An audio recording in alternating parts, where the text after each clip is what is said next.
you looking to become a Tier 1 operator in the gaming world? Elevate your games with Black Site Studio Terrain.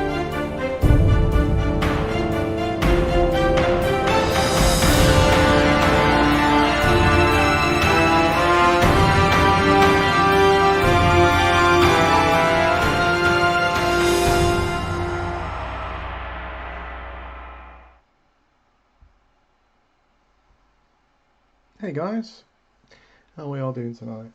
Oh, Jim's already in. Skullback beat you to it though, but look at it. Hope you're all well, hope you're all healthy. Hope your families are too. So yeah, welcome back to SitRep Podcast and Viewing a Brew with Gaz. No brew today, I just had a big drink. I've got some water though.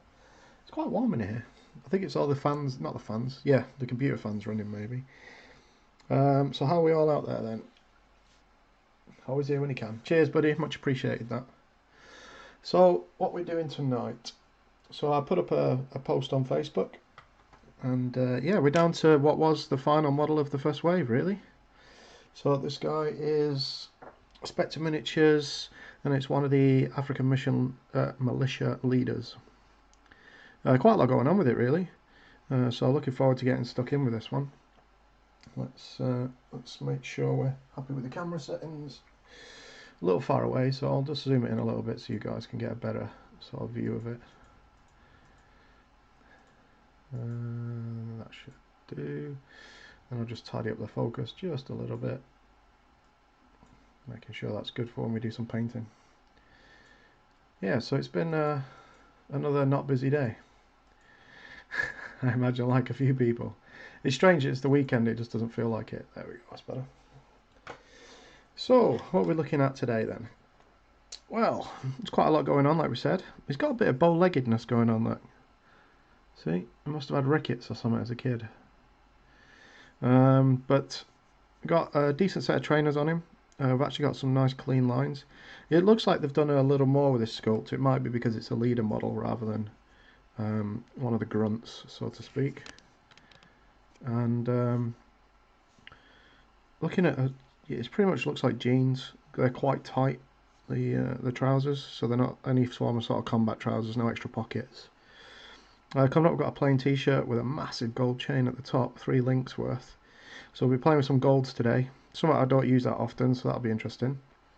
A lovely bit of detail in that gives you the teeth for the zip running up the inside of the jacket and on the opposite side. The hood is part of what he's wearing underneath the jacket. It's not actually part of the jacket, so we're looking at keeping them a separate colour for that reason. And yeah, these lovely creases throughout this jacket. It's really, really nice.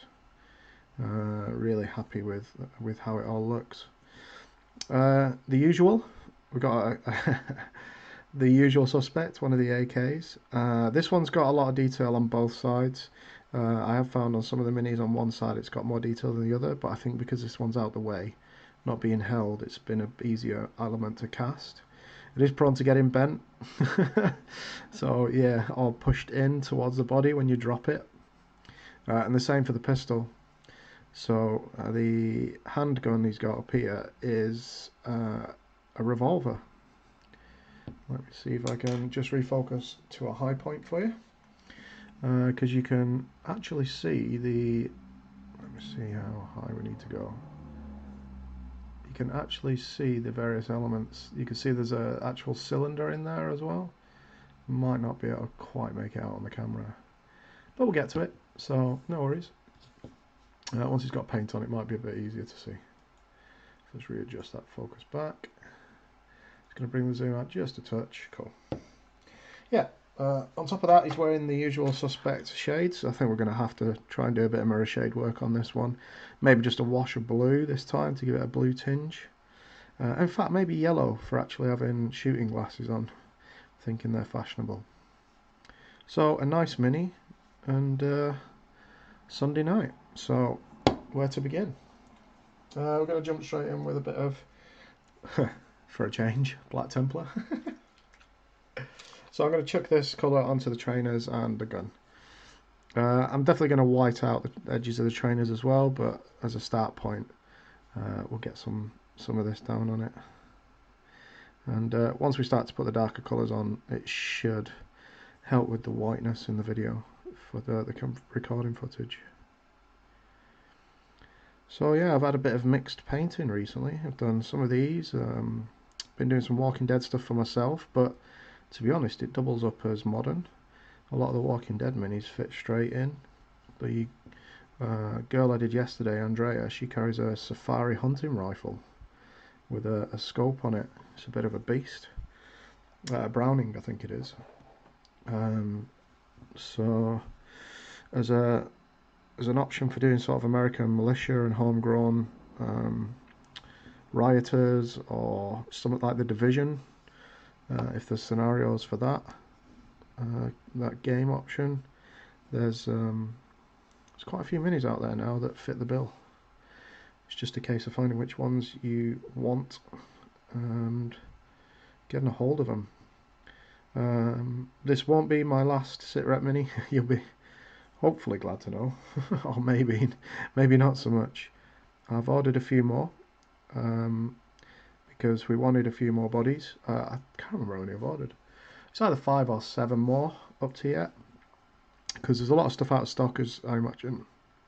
Excuse me, those of you that collect the minis know that their stuff goes out of stock very quickly, even when they get it back in stock. Just get a drink of water. Excuse me. Hopefully that's not a bad sign. It's a dry throat. Could be the worst. You never know. I did order that Domino's pizza when I shouldn't have the other day. We shall see. The revolver, what do you reckon, guys? Silver or black? Where do we want the focus to be? The chain's going to be quite bright. The shades. Do we want the gun to be a focal point? If yes, as being the most forward part of the mini, that'd be silver. Or do we want to keep the focal point sort of centered around the head, so that I'd make this one black? I'll leave you guys to have a little conflab about that while I panel out this AK. It's the minis that I've got. Yeah, it's alright. Couldn't see where the barrel was then for a second. Or where it went to, should I say. The minis I've got coming are a bit of a mix of the ones I haven't got yet. I'm not a big fan of painting the same model multiple times unless it's a unit. And even then I try and sort of repose them if I'm doing more than one unit, or use other options to mix it up. That's just a me thing. In skirmish games I really don't like box sets that repeat models. So you're buying a box of say 16 minis, but there's only actually 9 or 10 casts in there because they've just banged in 2 exactly the same. If you're going to do small number skirmish, then ideally you want to be doing different minis all the way through the range. If you're a traditional sculptor, if your company uses traditional sculptors, then that's obviously a problem because it's going to cost for every sculpt, which is why a lot of the metals generally are more prone. Well, they're not more prone because the other ones are the plastics and the resins are as bad as, but it's a lot more work with the metal, whereas if it's anything that's been CAD designed, I mean, you can get metal models that you can CAD design and get the molds built that way, but CAD does allow you to repose. It can be expensive either way. The reposes that we were sort of looking at getting, they were coming in at around £70 a pose. But when you're looking at 600-700 quid per sculpt to begin with, it really does start to rack up in price, you know. So you've got to be wary of that with these smaller companies. And if there is a smaller company that you use quite a lot, now is a good time to go and give them some support, you know. Get out there, buy a few minis up front. Yes, even if you risk losing a few quid, if it helps them get through potentially, whereas they wouldn't have, it would have been, it will be much appreciated. Because without the big and the small, I'll just change this focus, it's not quite right still.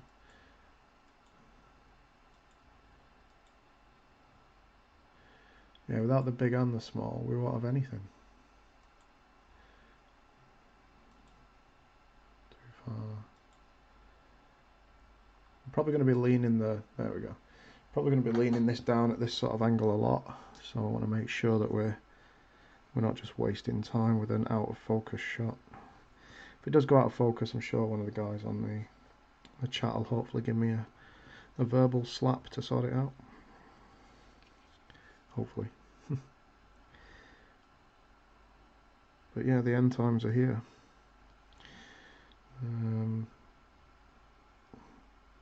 Could be that everything stops that you wouldn't have ever thought would have in most of the countries. It's time to start thinking about the little guys and the big companies, to be fair. Anything hobby related that you want to make sure stays around it's a good time to try and support them. We're all good friends with the guys on Tabletop. It used to be Beast of War, so again, check them out if you're thinking of supporting one of the small companies. You might not think that they're that small because they produce a lot of content and such, but it depends what you consider a small company, really. What do you consider a small company? Less than so many guys? Certain turnover? I don't know if there is some sort of labelling system for big business, small business, somewhere in between.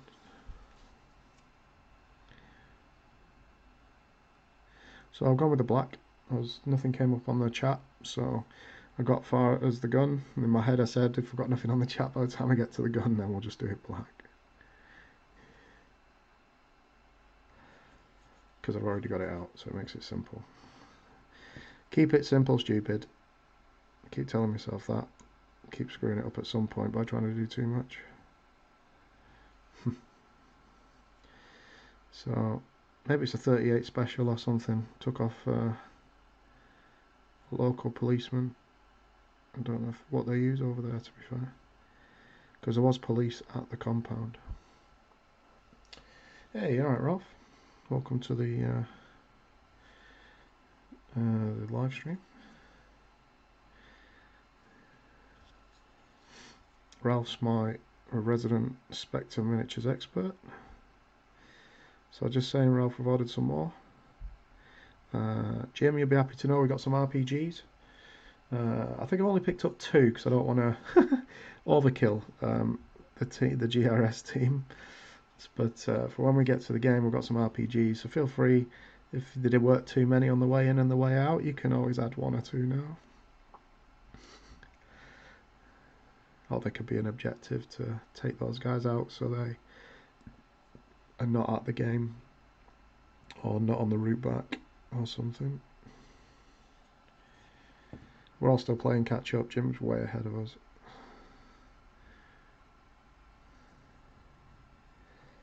Oh, so Ralph, what did you order, Ralph? Did you get the starter set in the end? Because they've done a lovely new starter set, haven't they?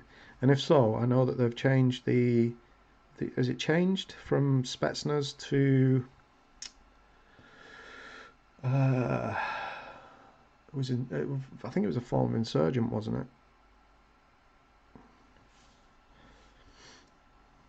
This will probably all be coming out on the episode if it's not already in the episode. I think we did talk about it a little bit in the episode. For those of you that are patrons, you may have already seen some unboxings. You never know. One of the perks. Cool, so happy we blacked out that bit. For the trousers, I'm actually going to go with a dark denim because I want the top of the model to be the sort of focal point. So we're going to go with a Leviathan blue. Apparently, so Scarlax says you can never have too much explode. Yeah, I agree. I think we want the friendly forces to have a chance in the game though. And it was definitely something that was prevalent over there. Jim likes a good RPG as well. Mr. Real Tonka 73. Gaz is in the house. Hello, hello. Baba Yaga, Hazmat Kill Team, and the Adepticon set. It was changed to SEAL Team 6 Insurgent Kill Team. There we go. What was it originally, Ralph?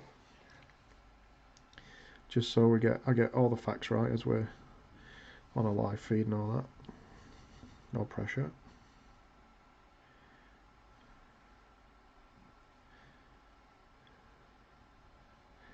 Change the angle a little bit for this one. There we go. Because we're going under the model.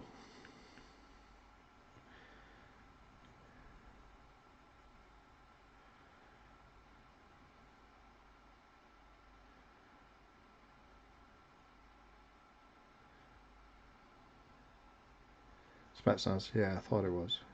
So are they still available as a separate purchase, or was it part of the original starter and it's not out yet?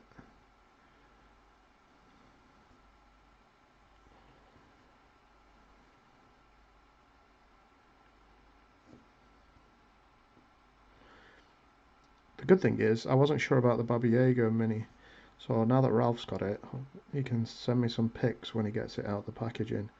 Because I didn't think the paint job, I chatted to him about it briefly on Skype, that I felt that the paint job on the Baba Yaga wasn't selling the model very well. So I'm hoping I hope it's the paint job rather than the model's sculpt. And judging by the ones I've been doing, I mean, the sculpt's really good, so I was, to be honest, putting it down to the paint job.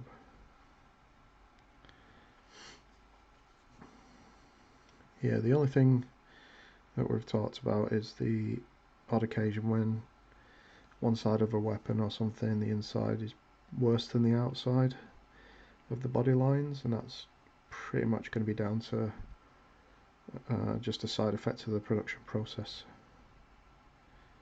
that they're not as clean.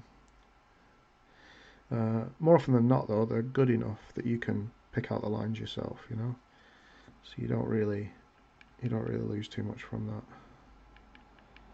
Just doing a second layer on the inside while it's all still fresh. We'll start removing some of this excess once we've got it moving around again.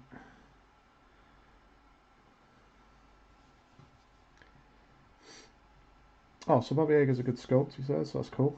The Spectre was just a collection of the GRU minis you can buy. Okay. So does that mean the Insurgents are sort of a new group that weren't available until the starter set came out? More questions today. So what happens when you leave me in the flat for... I've been, not in the flat, because I've been to the shop a couple of times. But pretty much I've been in the flat for a week and a half now, except for the odd occasion where I've walked, I don't know, 400 metres up to a Tesco shop, jumped in the car to jump to another Tesco shop, because I've stopped using the one near me. I go a little further out because there's an old people's home next to it, and I don't want to tap that one out, because for me it's easy just to drive a few roads over.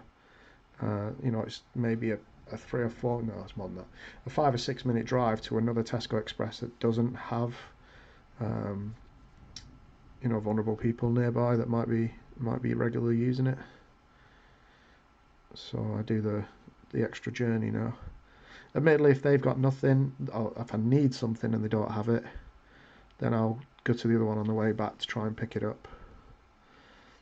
But and I also spread it out between a couple of different shops near me, rather than just hitting the same one every time. Just, you do what you can, don't you, in this uncertain time. Cool, so that's the base layer done. We'll let that dry. We've pulled out most of the pooling. Hopefully that'll sit okay. No, the Insurgent team you were able to get separate. Okay, cool. Cool. Excuse me a second. Another drink. I made a ginger cake today. I had some before and it was very nice. I say some. It was half a 22 centimeter. Oh no, I've got crazy Americans on it. That's 22 cent, 25.4 mils to an inch. Yeah, I'm not even going to work it out. You can. It's your fault for having a crazy. In fact, we're kind of crazy because we're using metric and you're using imperial, and imperial's what we made initially. Also, I'm told. Jim will correct me. He's a historian. Sweet. So I want to keep the dark tones up until the jacket, the gold, the face, to really tie all together. We are going to do a little bit of something with the t-shirt hoodie, I think, though. So to keep a dark contrast to make the stuff around it pop, instead of going for white, which is kind of what I was thinking, I'm actually just going to grey it down with a basilica grey. I've been tapping that under the camera for a little while now. Yeah, I quite like the dog. We're starting to see a few more dogs nowadays in the various gaming system stuff. There's a real nice set from Atlantis Miniatures, which are not on leashes, but they're just a selection of what you'd expect to be dogs, like a Doberman, I think a Rottweiler, an Alsatian, and they're really nice sculpts, which would make for some real interesting gameplay stuff. So I'm just going to thin this down just a touch and then come back to it in a sec. So like I say, I don't want it too dark. I'm going to do a couple of layers of this to control it a bit better, because I want it to not take away from the colour that we're going to do the actual jacket, but I don't want it so light that it doesn't have an impact at all either. So we're definitely going to have to layer this up a couple of times, I think, based on this one. With the hood itself, I'm very aware of not letting stuff pool, because the last thing I want is a dirty stain on top of my hood. No respectable bad guy leader would allow that when he's going to be on camera at the compound. So we'll get that sorted. Jim doesn't correct people anymore. Right, it's officially the end of the world.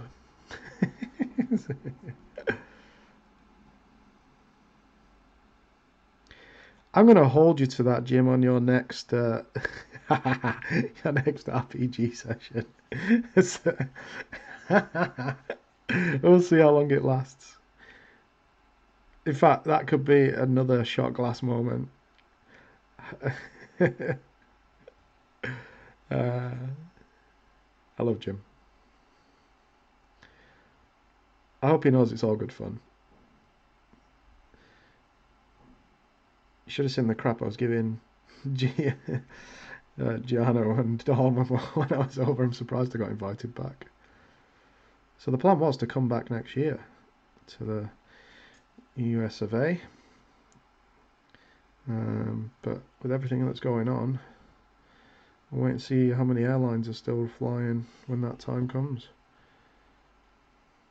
I don't like leaving it too late, because you can get cheap-ish flights very early on. I think the ones I looked at were around £400. So what's that, like $500?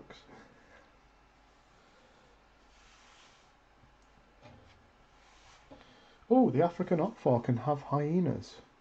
What? I've not seen a hyena on their website. Or do you have to sort of provide your own hyena? Do they not have a model for it? Because I've been looking at North Africa and MENA, Middle East, North Africa. When I was trying to find more models to add that one I like and two I'd not painted that was in stock, and it was really limited, to be fair. Disappointingly so. Gonna darken down the bottom of the hoodie at the neckline. Make sure that message is not an emergency. No, it's just somebody asking if I'm still alive from work. They have to check in with me every so often, I think. Being one, high risk, and two, living on my own.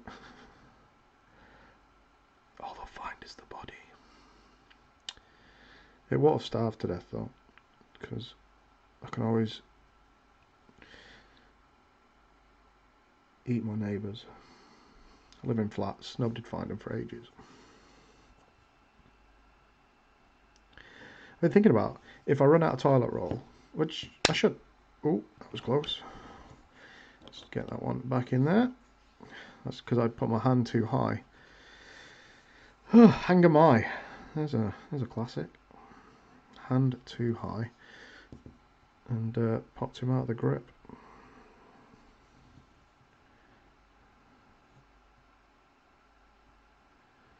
Totally lost my train of thought. I think we were on Eating Neighbours. The Bad Bunch. I think that's what the film was called. Totally unrelated. That's just popped in my head. About some cannibals living just over the border in Mexico. They eat people that try and get across. It's got Jason Momoa in it, actually. And, in fact, Baba Yaga, that's probably where it's come from. It's got Keanu Reeves in it as well. It's a really wild, crazy film. What you'd associate with sort of world cinema. So we just feathered up the top a little bit here into the corner on not a diagonal. So now, hopefully, you might be able to see. We've kept it thin at the bottom, so you got this light section. It dips into a grey, and then the shadow of this massive chain has given us a nice point of reference to just bring the colour to a darker shade. We'll do the same with the bottom of the hood. I find doing this with a contrast works really well. If nothing else, and you're going to do another colour on top of it, it gives you a nice start point where you can easily see shadow. Still learning the shadows and where should and shouldn't be. Ooh, nearly got the jacket. But getting better, as in more comfortable with it. Just needs to be toned just a little bit down. Just wet the end of the brush just to take some of it back off. Cool. Yeah, I'm happy with that. So hoodie has got the first colour down. What are we going for next? I think the big jacket's going to have to be the next, isn't it? What time is it? How are we doing? 33 minutes in. No wonder my mouth's dry. Oh, I'm well behind on the chat, so I'm just going to quickly look back up. Not a model yet. Jim says, honestly, I don't think he ever did, or at least never meant to. But somehow I picked up that reputation, so not sure what I'm going to do about that. I don't think you correct people that often. I think it's just now and again when it probably, you know, like history related or weapon related, you're not correcting them, you're just supplying them facts, really. Yeah. Mr. Tonka. Some Spectre stuff and just getting around to cleaning them up. What's the consensus on basing, size and type? We're going with 20... Let me just... Well, looking for an example. So G wants to do ours on acrylics, so I picked up some acrylics.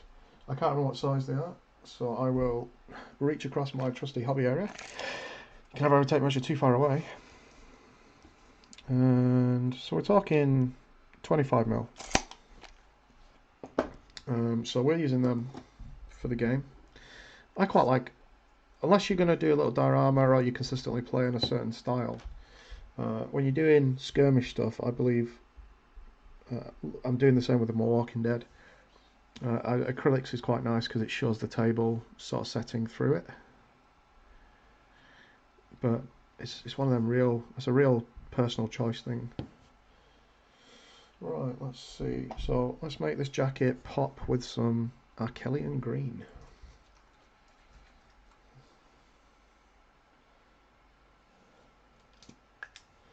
There you go. So Ralph does a mix-up of the GW technical paints with a bit of Milliput. How much is Milliput, Ralph? I use the filler for like kitchens and bathrooms. You get like a 500ml tub for £7 or something. I don't know how Milliput. It is malleable and you can press stuff into it. I used it for my Flames of War. I've not really used it before, but I've been happy with it. And also, which Milliput are you using? Because I know there's a couple of versions, isn't there? Oh, we're really pimping him out now.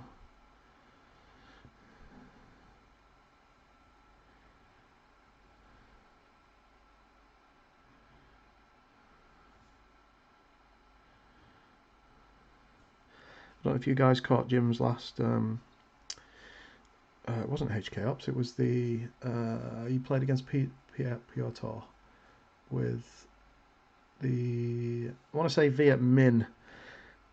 He's almost got me saying Viet Cong, but I remember him specifically in the background and the briefs talking about the Viet Minh against I think it's a mixed French force, isn't it, Jim? That included the French Foreign Legion. And yeah, that was a brutal game. Brutal game.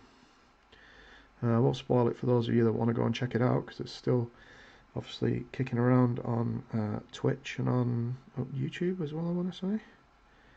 But yeah, some really interesting game dynamics. My favourite bit was pretty much the opening salvo. But like I said, I don't want to say too much. Oh, Alexa thinks I'm talking to her. Off Amazon you pay £3. Is that one of those sort of cardboard square tubes of it?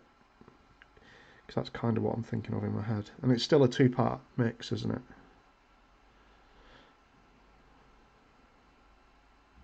So I'm just trying to be a little more cautious here. There is a zip there. I can always repair it and sort it out if I'm particularly messy.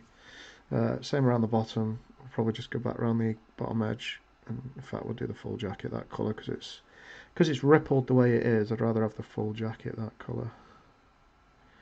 Right, let's make sure we've not got too much pooling. The danger is with this rippling effect is I could easily screw this up and get lots of pools.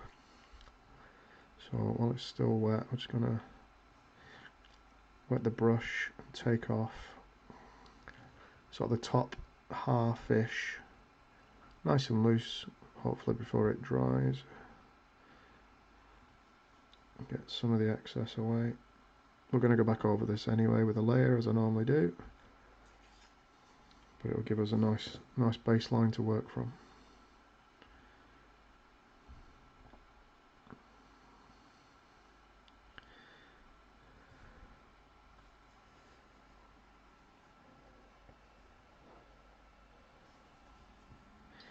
So is Piers the guy we see do a lot of World War II stuff as well? Seems to do a lot of shows. He's pretty much based around 20mm. Is that right? Is it that Piers? He does some really nice stuff. His paint schemes are really cool. It's a little too weathered for my taste, because being a military person, I know how much we look after kit, even in sort of times of war. We'll prioritise making sure the kit's as good as possible, be it a vehicle or weapon, or but I always struggle with the amount of weathering a lot of people do these days, even in some of the other games. It does have its place though, don't get me wrong. In post-apocalyptic and modern, you know, you're going out to a farmstead, you get the rusty cars outside that have been abandoned for 20 years in the front yard and stuff. I think I wish I had that skill set for them. But yeah, really nice painter, and if it's the guy I'm thinking of. Yep and yep. Indeed, it was a great game. Peter had a force of French. Yeah, sorry, it was the Paras. Sorry, yeah, French Foreign Legion Paras. And the Viet Minh. Yeah, Valor and Victory. It did come down really well. What, Piers wrote Battle Group? Okay. I don't know that one. Was that a World War II one?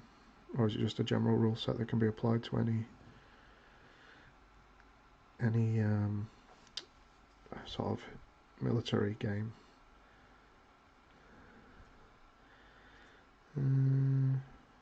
Nearly there with the blue. There's an initial layer. I wasn't quick enough back here. You can see some of it's a right mess. So we're definitely going to have a play around with that. Make sure we tidy that up. I didn't want it to stand out as much as the guys in the the guys in like the red stuff and even the tracksuit guy, because being a leader is one thing, but you're not much of a leader if you're dumb enough to make yourself stand out and get shot in the first moments.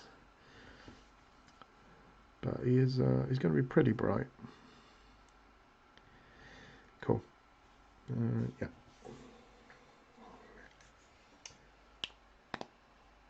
Are we still in focus each time? Pretty much.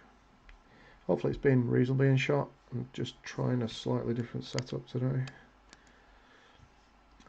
Basically, I painted for quite a bit the other day on Twitch, and I don't know if it's that or something where I've twisted, but I trapped a nerve under my left shoulder blade, or pulled a muscle or a ligament. Whatever I've done, it's not very nice. So I'm just being quite wary of how I'm sitting to try and let it ease off.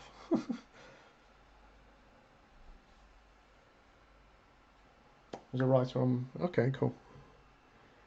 Do you know if he's ex-military? Does he actually have a military background?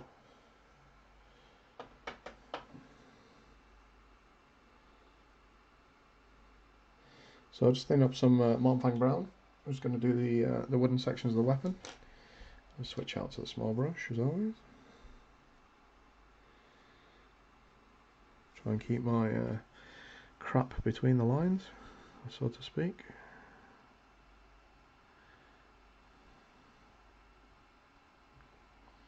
Let's get that white in a better position. There we go. There we go. See a bit better now.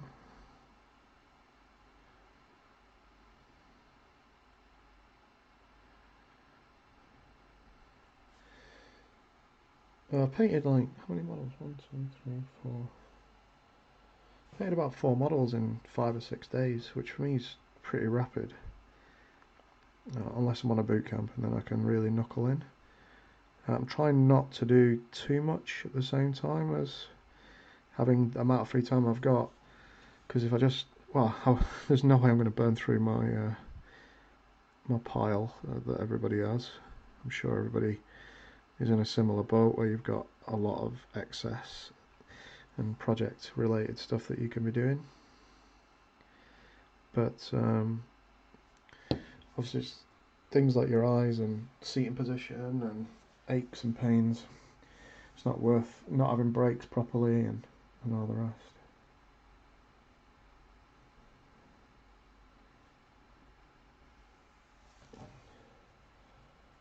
See you in a bit, Ralph. Get some food. No, Jim, I mean, it's not correct, and it's giving me the information I need sometimes is what we're asking. For example, where is she? I painted, let me grab Andrea for a second. So I painted Andrea yesterday, and this is apparently a Browning Safari rifle. Its stat line's quite powerful, but I have no idea what it is other than that. Now, if you or Gianna or Martin knows more about that, that'd be quite interesting to know, because it's got a crazy good range, and it's got a high damage factor, so I'm presuming it's quite a high caliber.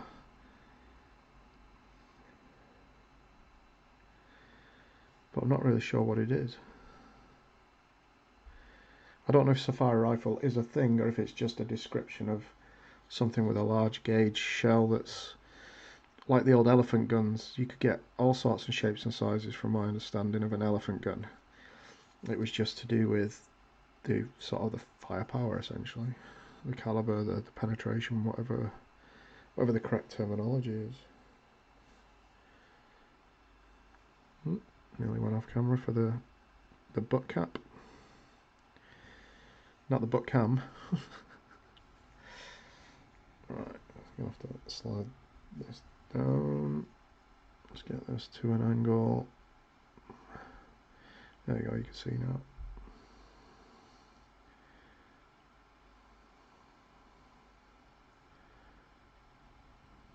Awkward angle that is to try and get on camera.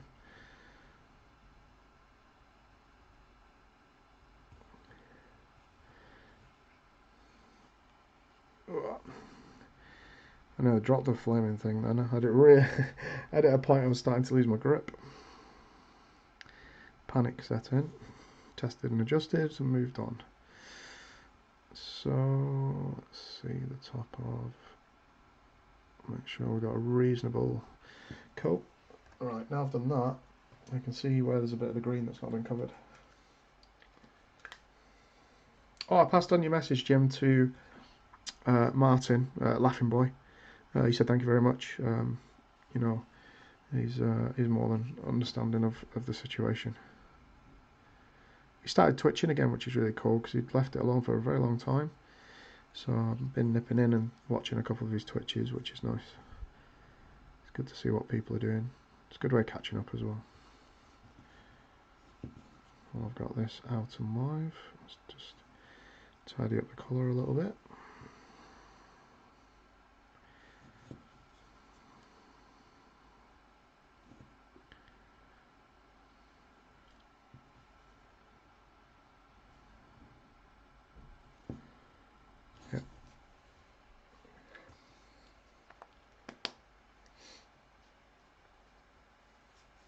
Yeah, did he? Oh, okay, cool.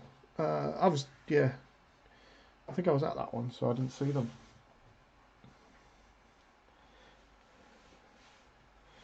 Well, Jim, take heed. You've been told by the teacher.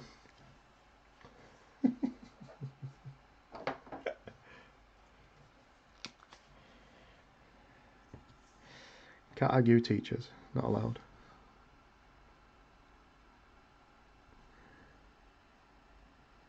I lost sight of the tip of the brush then. It was a really weird moment for me. Visually, I was looking at it and I couldn't see where the brush ended and where the jacket began. I've got a brown spot there. So I'm going to quickly cover that up, at least the first layer. That's my bad painting skills coming through. That was a balls moment that I didn't even know I'd done. Gotta love those ones.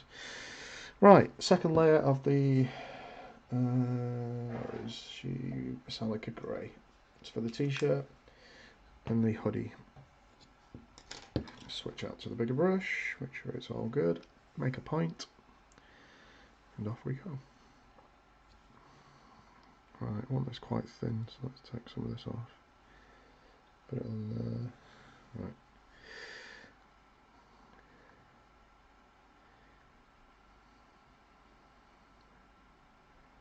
The gold chain is really nicely detailed, so hoping to be able to make it so that each link is visible. In fact, I want to get in at the top of that because I didn't really do that very well the first time.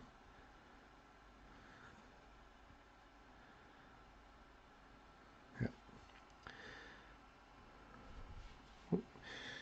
Definitely not quite in the right angle with this new elbows tucked in position that I'm trying. Hopefully it won't affect the painting itself too much.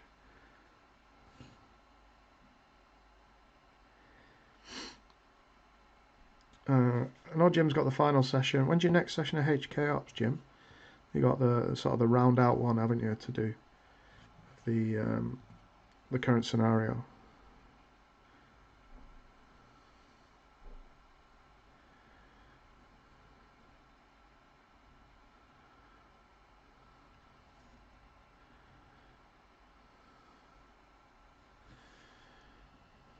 I've got it all over his face, but that's not an issue because we know we're going to paint that with a base colour anyway. So same again, I'm just going to do a second layer of the, bring it down just a little bit, run it into the crease there, crease there, let that dry and have a look. Yep, happy with that. In fact, what we will do while we're here, and get the small one.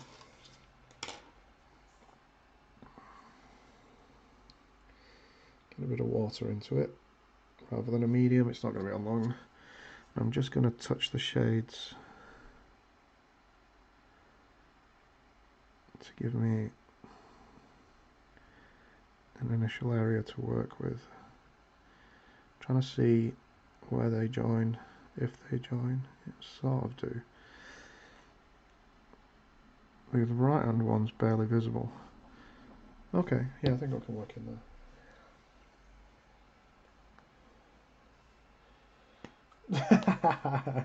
There you go.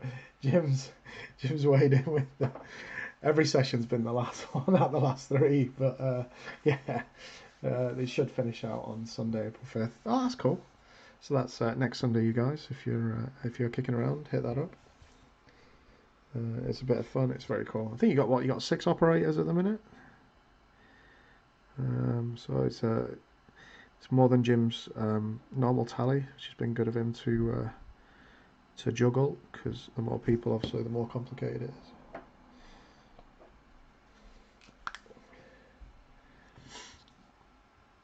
I'm just going to put a bit more Basilica Grey on these. I actually thought I'm going to use it on the teeth of the zip as well, just to see if there's much detail to get between.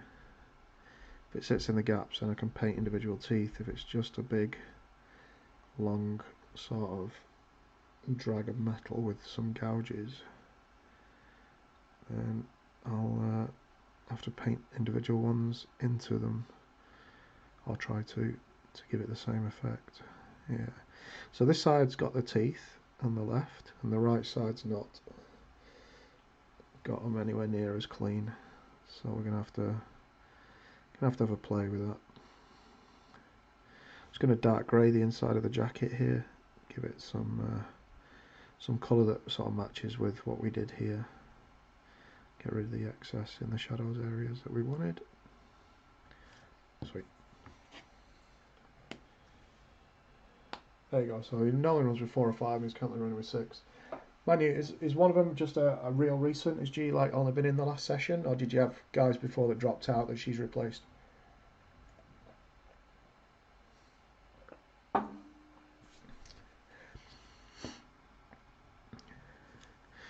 Right, where to go next? I think we're looking at skin next, and the gold. So I'm going to go with a base layer for the gold. I'm not really sure what we're going to do with this. I'm going to start with Gehenna's gold. Gold is something I've painted once, and it's on a shell casing at 15mm. So a completely different scale, completely different look. Yeah, Gianna's number 6, there you go. Gianna's SEAL Team 6. No, they're not a SEAL team, they're a contract team in Syria. Right, so this should look too dark to begin with, and what we're doing is hopefully putting this in so it can be then washed, and then we can bring it up with a more natural gold. So the plan is, well, we've made contact now, which means this plan probably won't work. Or if it does, it won't work in the way I want it to. It'll be some random miracle.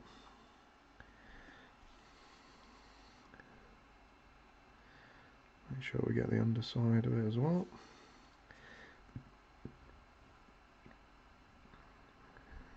Try not to get the shirt too much. It's been quite windy here today.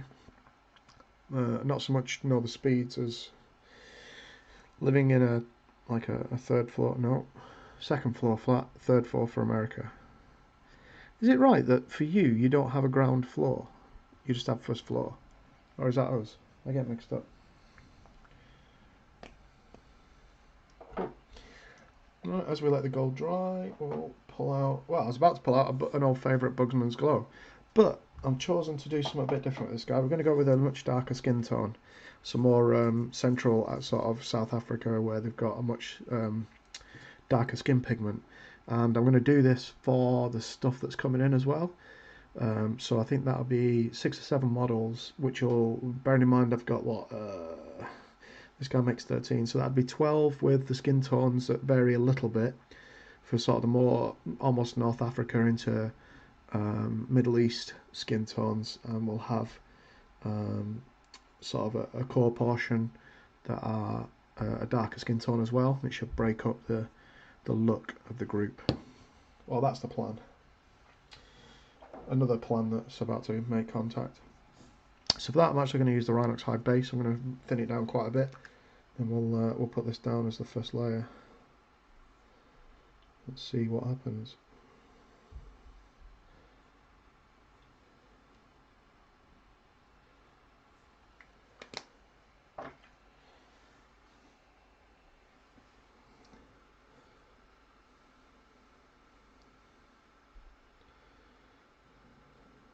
Cool. Right, let's clean the brush, make a point. So I'm not sure how this is going to sit down yet, so we'll slap it on the hand on the outer edge first. I have used it before, but keeping it thin this time, we'll layer it up a couple of times. So I'm not using it like I do with the Bugmans, where we kind of rely on it being a base coat, slap it on at just the minimum amount of water added. I've gone quite heavy with this, so I can see where the skin tone starts and where I can hopefully build it up to a finish that I'm wanting. So what have people been watching? What's your background noise been? Normally we ask for hobby, but at the minute, for some of you, it might just be that you're literally looking for stuff to keep your brain active every day. Or is it just me? I've been warned off for possibly 12 weeks, which means I'm at like week 2. I'd have 10 more weeks of this, which is good from one point, but I'll turn into that stereotypical nerd that's forgotten what the light of day looks like. My skin will have paled and I'll be able to see at night like it's daytime and no longer see in the day.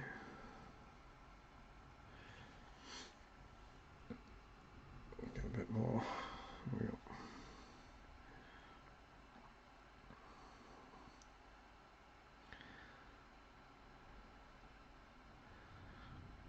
I keep meaning to watch the Nam series.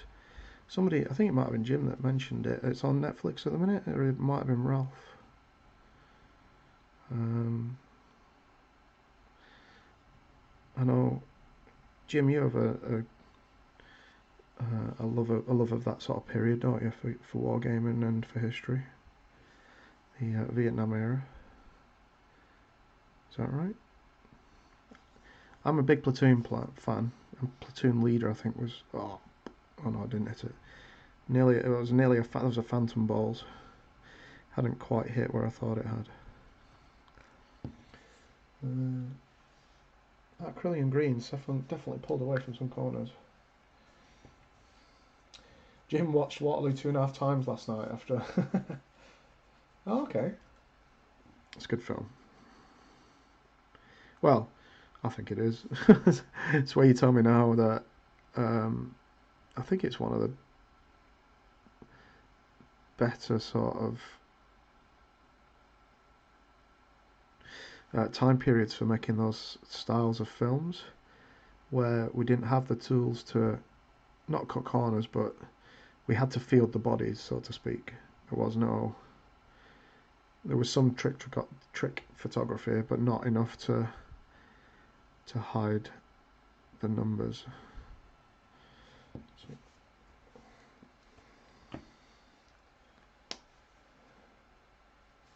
Project Blue Book.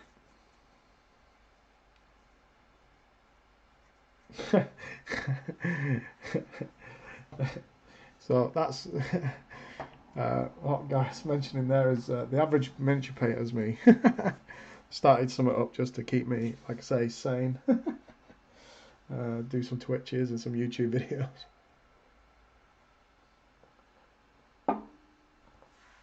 Oh, Jim's in. What's that, Jim?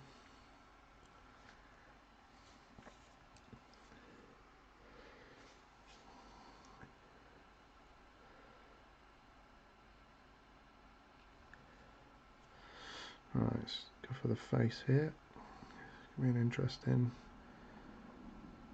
See how it sits.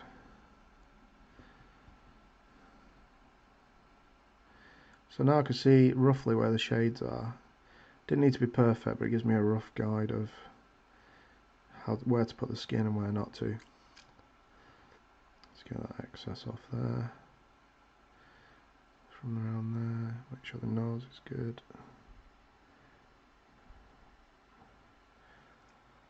So we've got quite a dark skin tone there, which is cool for a start point. It's probably going to need a second layer, so we'll come to that shortly. Right, so we've got the flat colours down, the sort of the base layer. So as usual, from here we'll attack it with another layer of different sort of layer colours this time. So I'm going to come back to the trainers. It's actually not done too bad on the trainers. I'm going to thin down some Mechanicus Standard Grey, and we'll do the gun at the same time.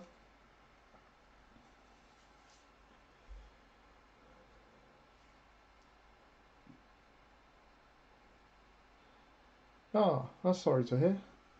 Yeah, best of luck to P. Beckers, or PB Eckers. He's off to get a treatment that's sounds like it may be of considerable risk.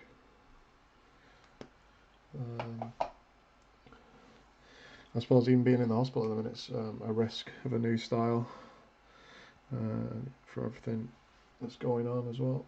But all the best from all of us, buddy. And hopefully we see you soon on the other side. Not that other side.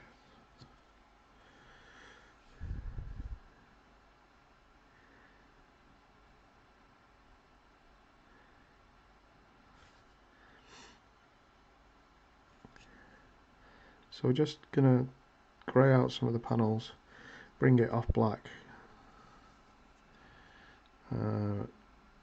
It's not fully black anyway because we kept the contrast reasonable. Well, I say that, you get to this side, it's a lot darker, as you may be able to see.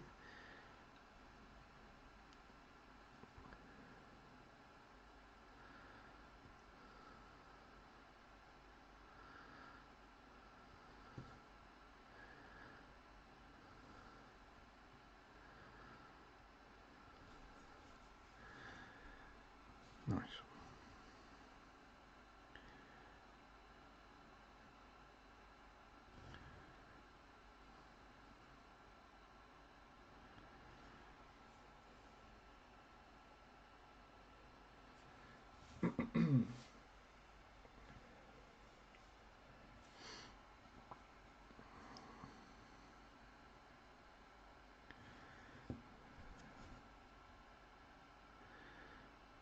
So it seems that I won't be able to get to the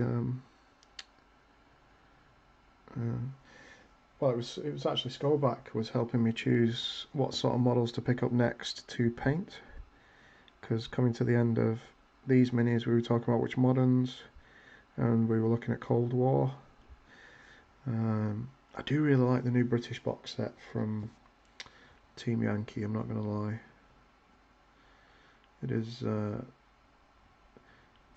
I've worked on the Lynx Mark 7s that are in the box set for a few years. In fact, I've deployed to Iraq with the Mark 9s, the wheelie bins, because they came on wheels.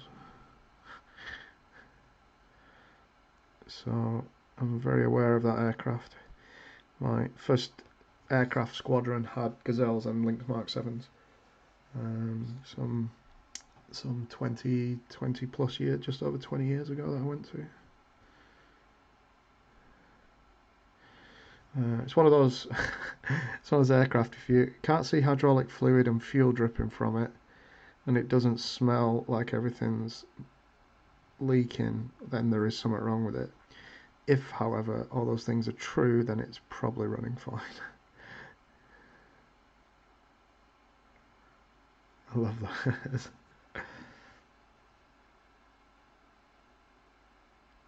Yeah, you get some real interesting. Oh, Jim, I've got a little present off one of my mates for you.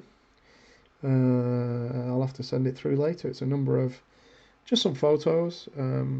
Nothing too wary, but we on one of my Afghan tours, we had an Apache go down after it sheared its own tail rotor drive shaft, so it lost its tail rotor functionality.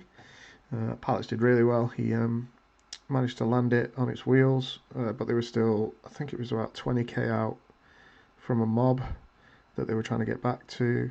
They got dicked within a few minutes by guys on mopeds. and we sent a team out to do a recovery assessment. My mate Dudder's on with at the moment, who was on tour with us at that tour. He was the one that led it. So I've got some photos of an Apache being picked up and put on a flatbed trailer to be driven back by road. From that, I've said I'll try and do a little bit of a diorama for work as a leaving present to the sergeant's mess when I leave the unit. So I'm just going to thin the grey right down now because I'm going to chuck it onto the shirt, and I don't want to ruin what we've got with the shirt by having it too strong initially. So yeah, I should be able to I'll ping them across to you. I'm going to use them as visual reference because they've got the lift mechanism, the lift capability they used was a MAN SV, which is one of the trucks with a crane function on it. Apache weighs in about 13 ton with a load on. So that's with your stuff on the booms. So the pylons have got loads. Normally, well, for that theatre you'll have dropped the RSFs, the reduced crashworthy fuel system off the outside pylon. You'll have dropped the store booms, the missile pods and the rocket pods on the side. Blades come off. I think in that scenario that's pretty much all they did. They probably left the internal fuel tank if it was on in, and if not, the magazine would have been dropped, I don't think. Yeah, a little bit of it is, there's a process, but then there's the realities of you're in a war zone as well. So that gets tested and adjusted as required. Yeah, I thought you'd like that. It's a shame I've not got my old photos. When my last laptop went down, I lost a lot of stuff. I had a great video. I didn't actually take it. I think it was a RAF Reg lad that did. Of a phalanx gun trying to engage rockets at night in Basra while I was there. He was outside when the rockets started to come in, so instead of getting into cover, he got his phone out and filmed it. Typical squaddies.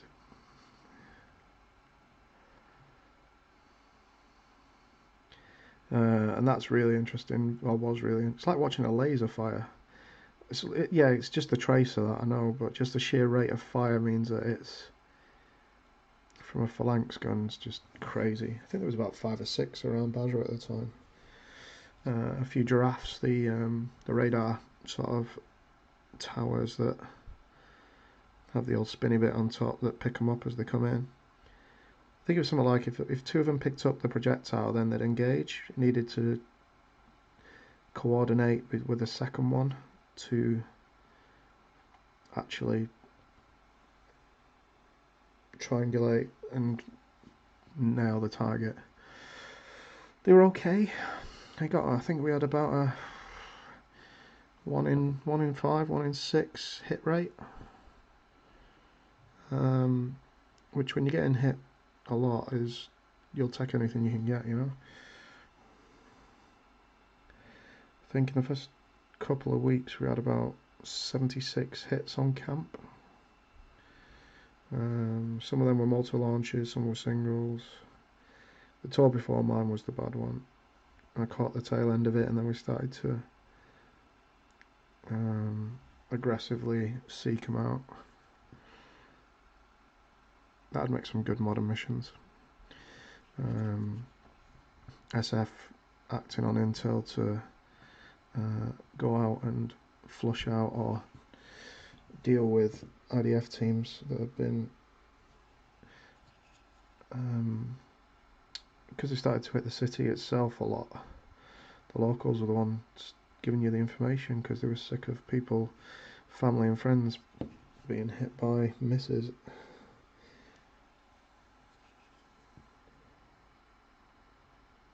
Cool, nice one, Gareth.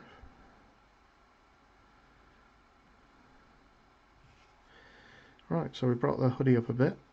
Might just wash that after just to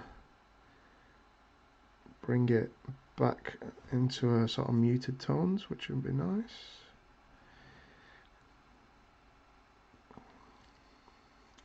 Cool. Right, I need a bit more grey to thicken up what we thinned down,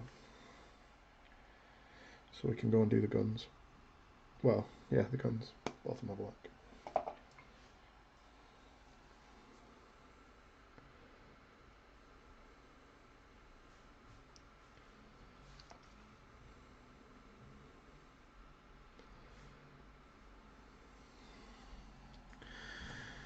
Yeah, so this looks like it's definitely a revolver of some sort.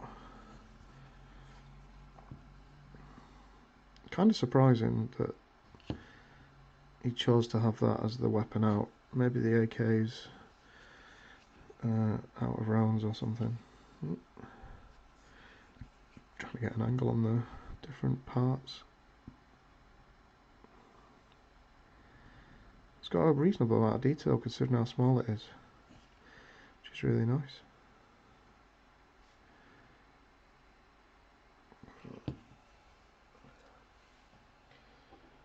Didn't black out the trigger guard. It's about to get corrected.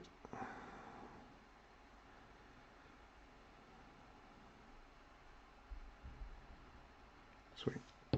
Trigger guard blacked out. Back to the grey. So just done a light layer on the crosser top. For the AK we'll do something similar.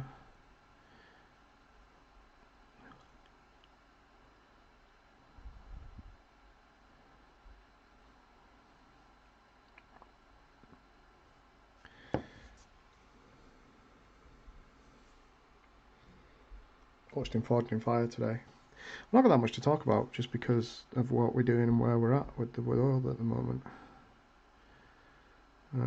It was actually quite a different episode. If you've not seen the show, they do sort of knives and swords and such. It's one of these elimination shows where they lose a guy per round based on a judge's decision on the quality of their work and how it stands up to a number of tests.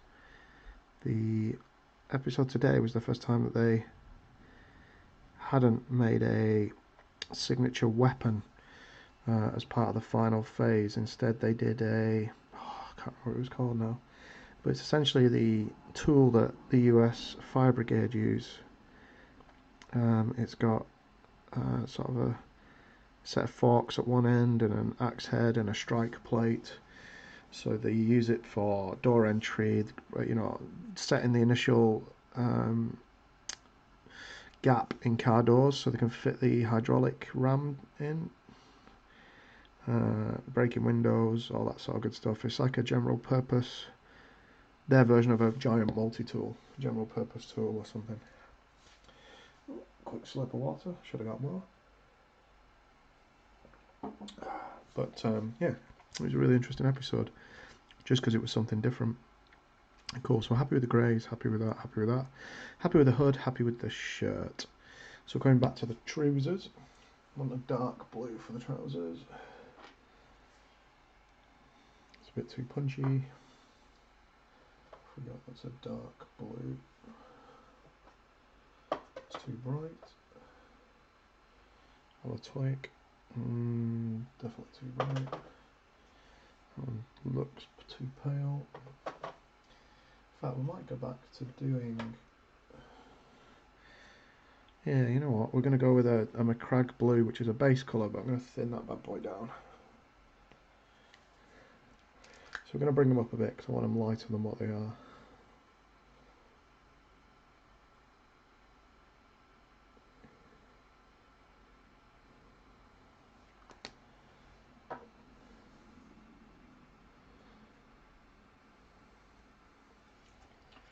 So we get some water in it, thin it out, and we're back to the drawing board.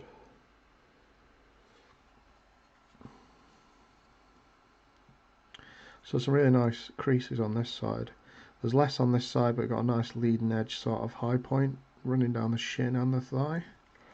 And the back we're looking good because we've got creases all over the place, which is awesome. Let me get a bit of that excess off the brush. Start it off.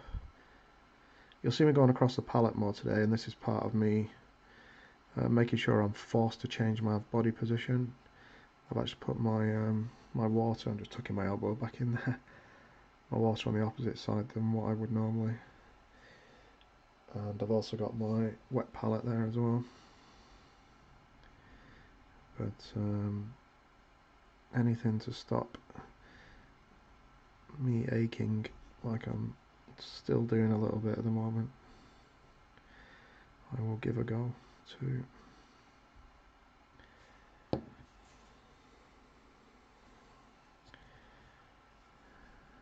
nice thin first layer. Chuck on a second set further down, and I'm not going too far underneath because I'm going to use a very thin watered down layer to do the shadowed area, so that it will hold some of that shadow.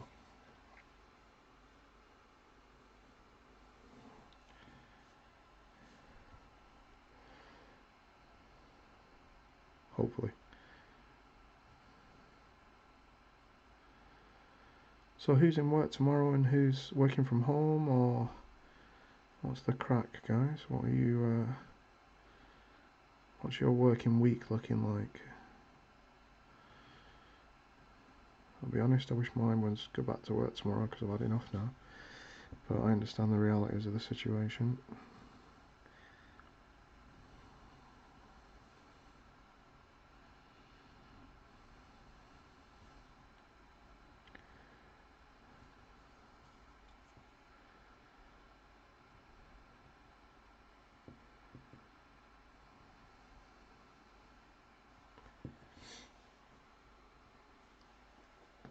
The blue's sitting quite nice on the original colour.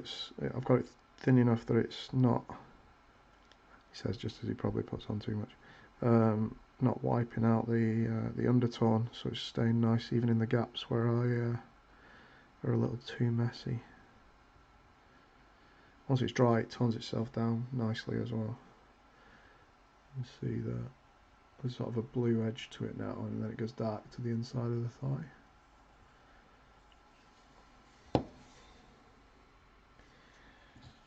Right, let's get on the other side. Break on through to the other side.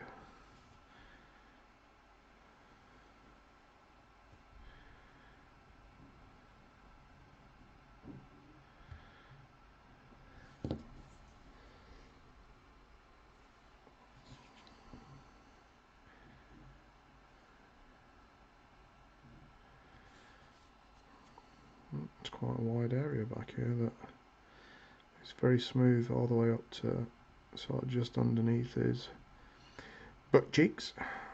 Just do a little bit across them because they'll be quite heavily shadowed from the jacket. Jim, so Gareth's working from home. Turns out it's busier than work. Conference calls for hours. Yeah, I bet there's a lot of decisions being made, and on my friend, he's the same. When he's doing a week at home and then a week at work, I think they're now fully back at work unless you've got symptoms. Not 100%, and he has to sit in one of them paper masks all day, which, you know, that's just the policy. Whether it works or not is another thing for him. Jim's amen, I love no commute.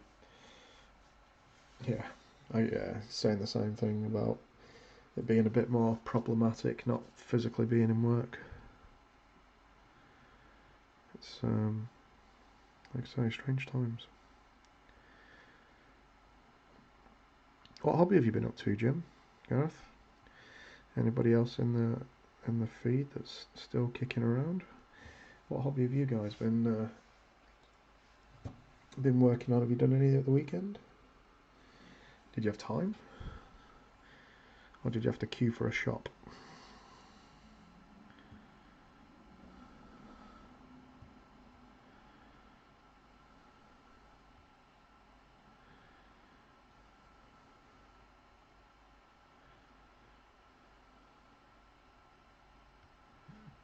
Oh, message.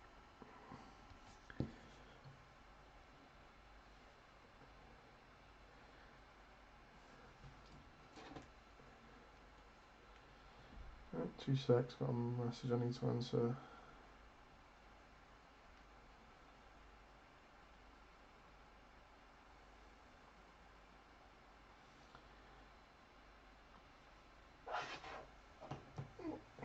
responded. It's my dearest mother. She lives in Turkey, so I need to make sure everything's alright. So if my hand's cutting away to look at the phone, I'm going to hear it beep again. That's why it's on. Normally it'd be off, but again, due to the current climate, if she needs anything. Yes, I'm miles away, but I know a couple of people and neighbours and stuff that I can message to go and give her a hand if needs be.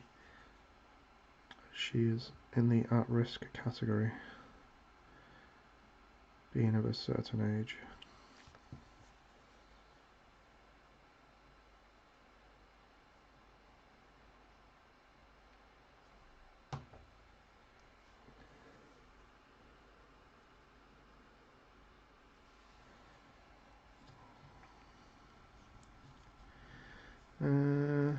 She says it's nothing too important. I told her I was doing this, so either she's forgot, which is quite possible, or it is reasonably important, but not so important. I need to stop. Yet.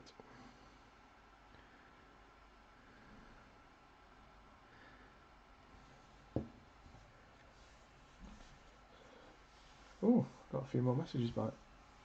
Scott's still getting his hobby table together. It's been too much rain to cut wood. Oh, bummer. Have you got it all there ready to go as well? And he made pizza though. Nice. I made ginger cake, so we've had a make it day, me and you. Jim's been doing artwork, not really game related. What, just personal stuff then? Is it digital or is it? Well, I know it's not game related, so therefore it's not going to be for sort of hex games then, from what you've said, or have you got a secret project?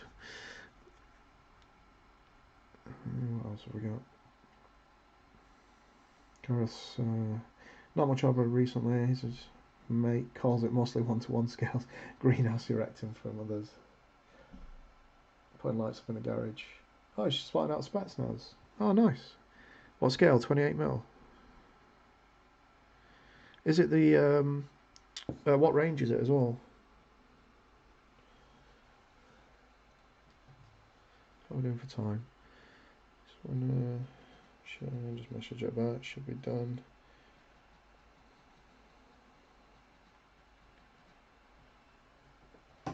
Alright, hopefully. She says it's not too urgent. I said I'll message her in about 90 minutes. So my clock's ticking now, so I don't want this to take much more than that sort of time. I try and be punctual, even when I start the feeds for SitRep. I always try and line it all up so it starts, if not on time, very, very, very, very close to it. I think today I was about a minute out. I blame the clocks changing in the UK. Not that I had anything to do with it. It was more than switching across my Skype settings. Stream settings from doing the Twitch feed for me and the average miniature painter. I opened up an account and I missed a T out, so I'm the average miniature painter, and apparently you can't change anything for like 3 weeks. So that's a little annoying, but never mind. I'll stick it on YouTube instead and on my Facebook page, so it's not an issue. Not a problem. We can work around that. My stupidity. You kind of always have to. Excuse me. Some Spectre Squad Alpha. Okay, cool. Nice small project. It's starting to finish, I hope. Yeah, that's kind of what I've done with The Walking Dead. I picked them because it's it's probably the lowest model count I needed to do. Characters, I only need 4. I really like the fact that they really do transition well to moderns, though. That's been a bonus I didn't really expect. Right, do I need to do more on these tracks? Yeah, I need to do that shin at the bottom, and then we'll thin out some paint, do the underside, and that's that done. So the shin's got a gap in the centre, which it shouldn't have. Yeah, happy with that. So those trousers are now much more sort of dark denim, which is what we was after. As we said, they looked more like jeans than anything else. A little too dark on on the butt crack. Let's bring that up just a touch, feather that into that gap so it's not just dark to light straight away. A bit more on the inside there. Sweet. So I'm going to thin down the blue more and just do an inside wash with what is a base colour, but you thin it enough it becomes a wash. Sort of. Cool, so I'm just literally going to chuck this on the inside of the leg all the way up to the top. It's a nice thin layer and I've got enough to use to spread around both sides on the brush. So it's just taking away some of the dark tone but not enough to match what we've just done. And that's the plan. Then anywhere there's a crease that's dark, I want to bring it up a little bit. So, in fact, that's actually trouser at the bottom. That's something I need to go back and look at. Up here, that side, these creases. I'm just going to chuck it in just to again take the edge off a little bit. And it'll do some of the work that this shade won't do. Let's jump in the thicker side of it. So it looked like the trainer, but actually, yeah, where this comes back here is trouser, so it should be lighter because it's way out from the body. Got that all the way around. Not even painted that bit in blue. It's kind of hidden under the shadows, so it's not, wouldn't have been as noticeable, but I'd have found it later and been annoyed by it.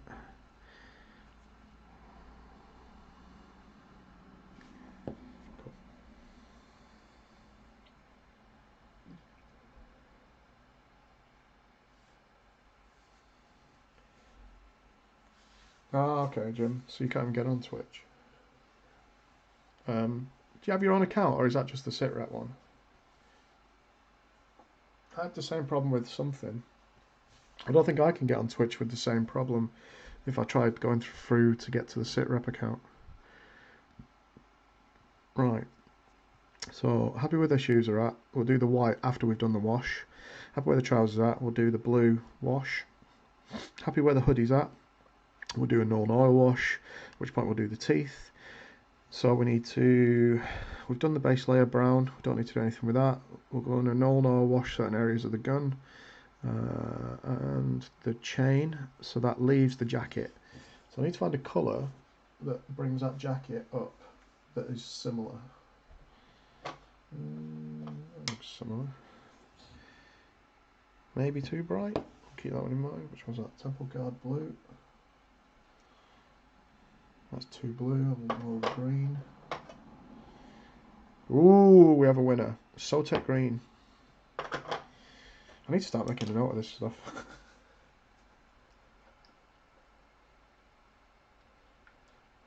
Okay.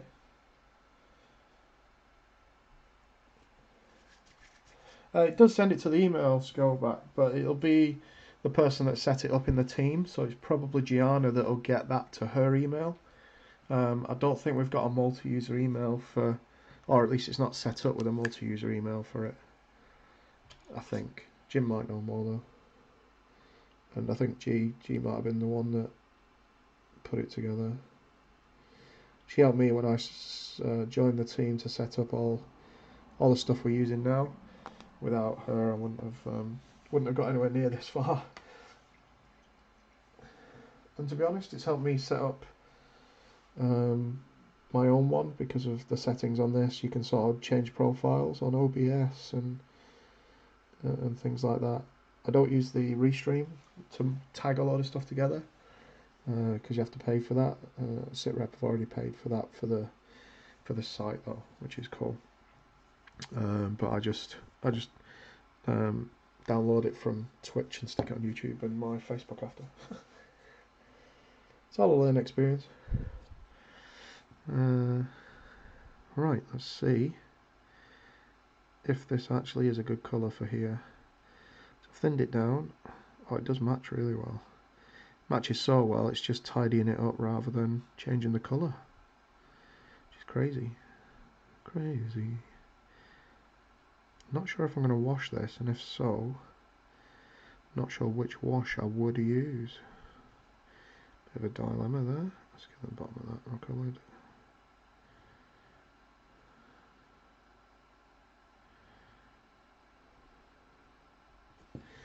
Rest the arm. Change the seat position a little bit. Oh, for his own account. Sorry, yeah. Apologies.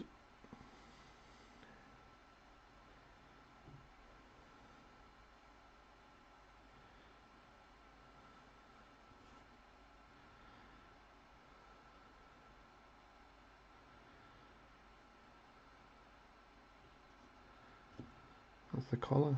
It's actually a different tone because of the grey going onto it. So we'll thicken that up to make it punch a bit more.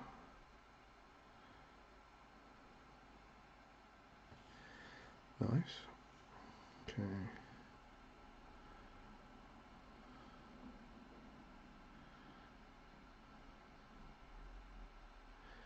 Can't believe this is so close to the contrast must have been based on this. It's too close a match not to have had ties to it when they designed the chemicals to colour different colours to do the different sort of contrasts.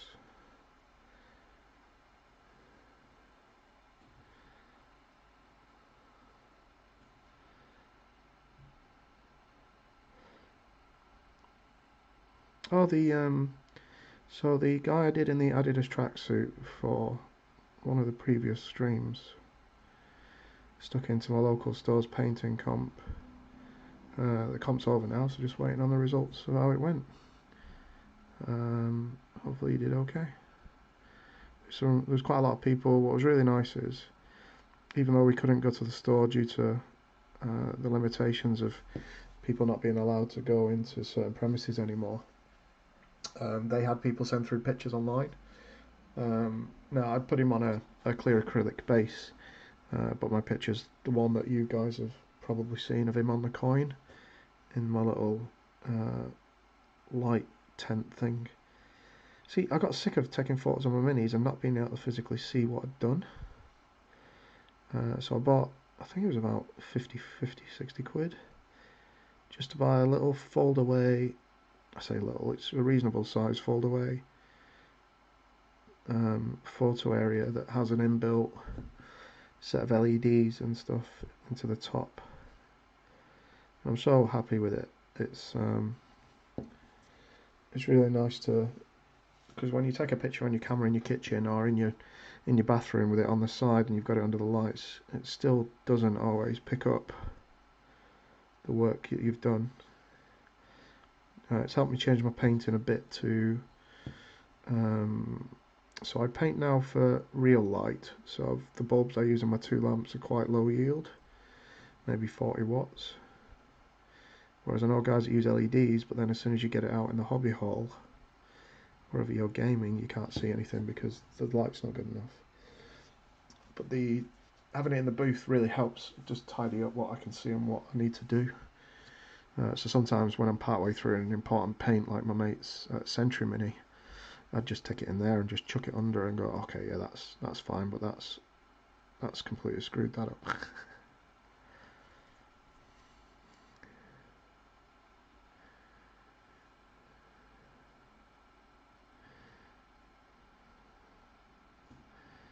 Okay, let's panel some of these in to repair the damage. Very lucky that we've got a colour that matches so close, to be fair, because yeah, I definitely screwed up the contrast paints around here. It's probably by not just staying vertical. I went across some of them, so I've dragged it out of the recesses, put it onto the flatter surfaces, which has had an impact on the visual. Definitely.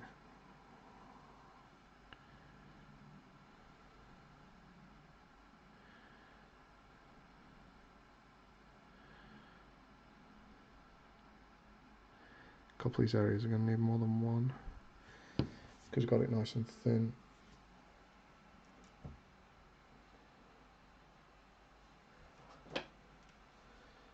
another message. Apologies.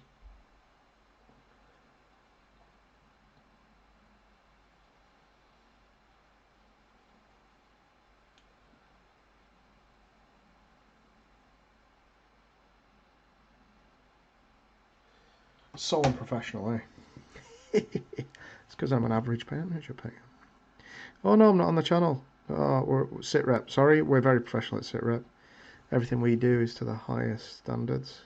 Our customer service is existent.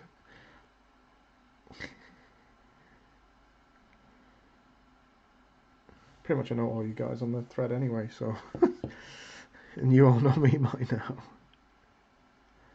I waffle, I paint. This is what I do. And in between, I eat junk food and drink Diet Coke. Over and out though. Waiting for the withdrawal symptoms to set in from the lack of whichever fake sugar is in it. It won't be long now. I'll be buying it at the street corners from people looking around for the police picking them up. It'll be an inflated price as well. Oh, right, let's get this side done. I'm going to be quite strong with this one initially, and then move it around after. Got that initial layer down, because it's a little untidy, so I need the stronger start point.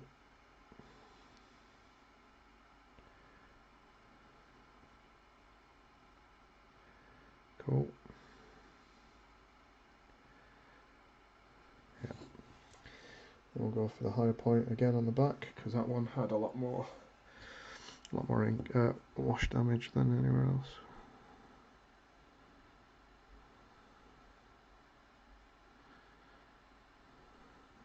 Nearly.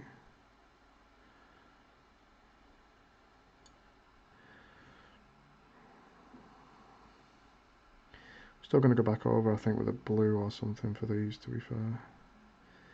Just making sure the top side has got a lot of pigment to work with, so it should darken down the underside without raining. It might be a green, actually. This is a Totec green. I wonder if its base colour is green. You should always try and use the wash that the base colour of the product is.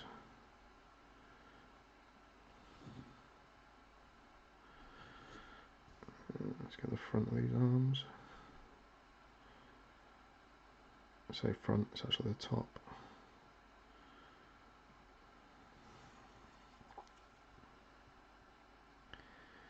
Another layer down this side.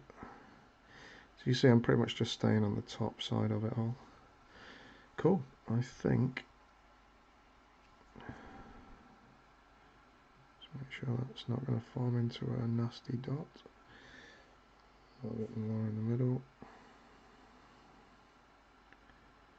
Yeah, I think that's the jacket done. The faces are nice, sort of got a paleness to it. So I'm just going to go back in and do a second layer of thin down brown, making sure it's still thin, which it is.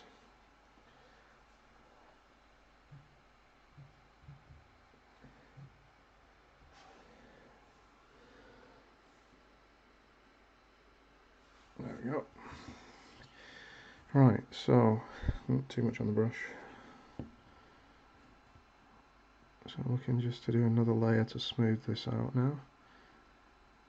Get the tone where we want it to be.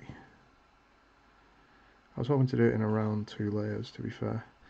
And then we'll do a wash as well, so that'll bring it down a little bit, and then we'll bring it back up with probably Dryad, I think, just to lighten the load a little bit and give it a different, slightly different off the base colour.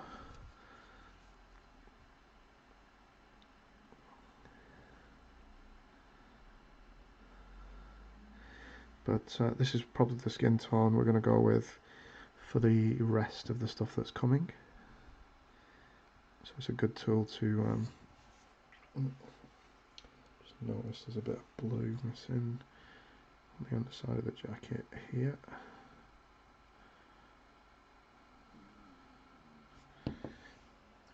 And back out.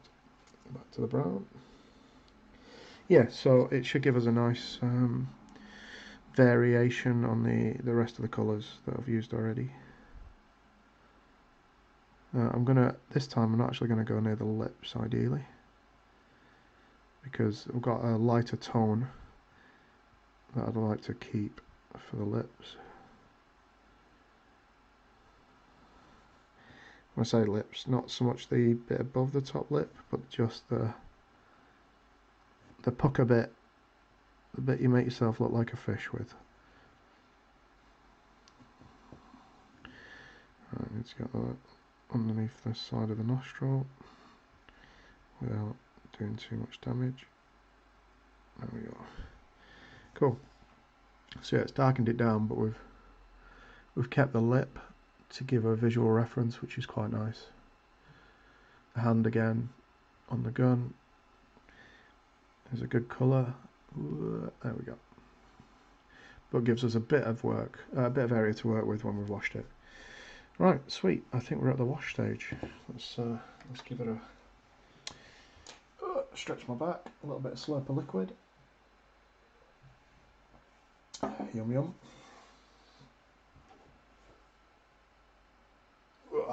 Back stretched. Right, what washes? So known oil, known oil, known oil. So let's grab known oil.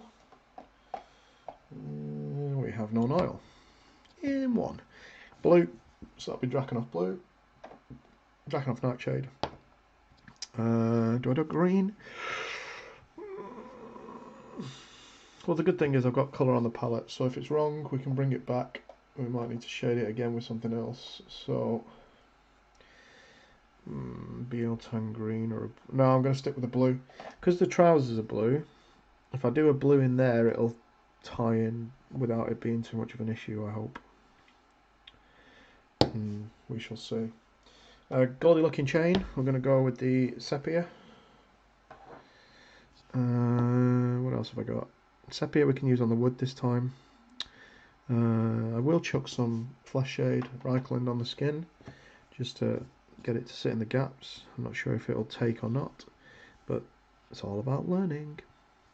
And that'll be that. So let's start with the known oil, I think.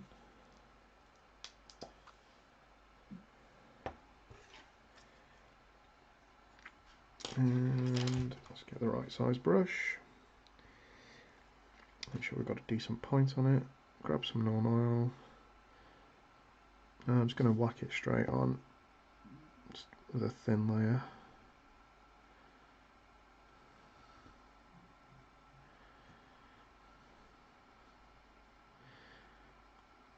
Yep. Yeah, so it's model number 13 this. Like I say, we've got a few more on the way. They've actually been posted as well. Me and Ralph are really chuffed about that. Ralph got his delivery the other day. I only demanded, that's a work term, demanded spares. I only ordered them recently, so to see them be dispatched, I was actually quite surprised. I was expecting it to be after all this had sort of blown over. But I know a number of companies are kind of still doing that. Supporting my local one, Langdon Games in Ipswich. Shout out to the guys.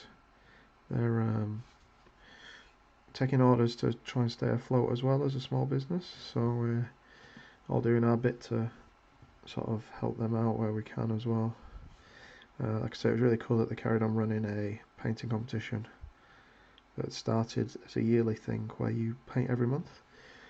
The rules are quite cool actually. You can use any model you've painted in the last 3 months, which I really like from a sense of, so I want to do some Deathcore Krieg as a kill team, but they're taking me a while to clean up, as in longer than a month, because there's 16 of them, and they're 5 pieces each. They're resin. I want to put the time in because I want it to be as a small group, so again I want it to be nice. Similar to sort of these, but maybe just a bit more because I have a real love for the Deathcore Krieg minis. And the 3-month window allows me to take them much further than if I only had the month that you paint and put in your entry. that'd be more problematic. Right, see if these teeth come to life a little bit.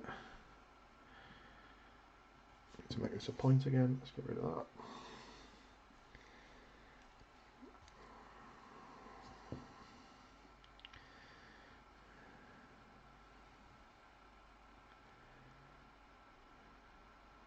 Say it's a competition, it's more just all of us chucking a model in, really.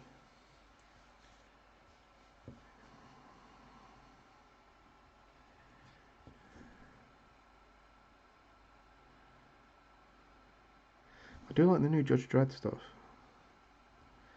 Totally off topic. We've got that in quite recent. I've always liked the idea of Judge Dredd as well.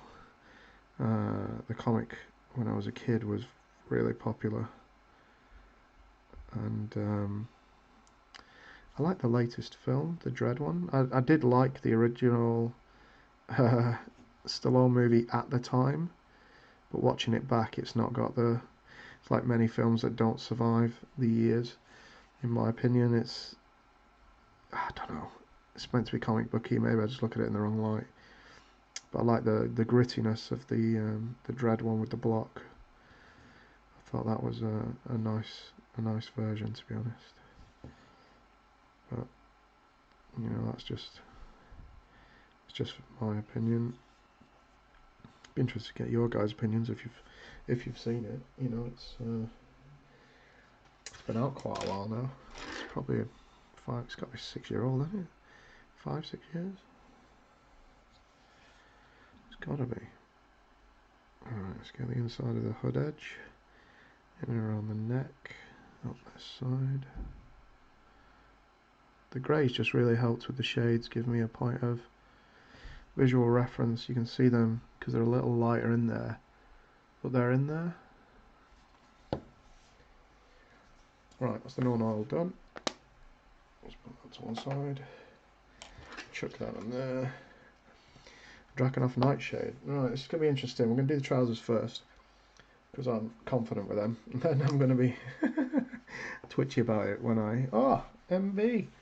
It's my buddy Mark. He's one of the local lads. Mark and I, he's probably the person I play games with the most regular, which is almost never, because I'm that guy that doesn't play with stuff that's not painted and nothing's painted.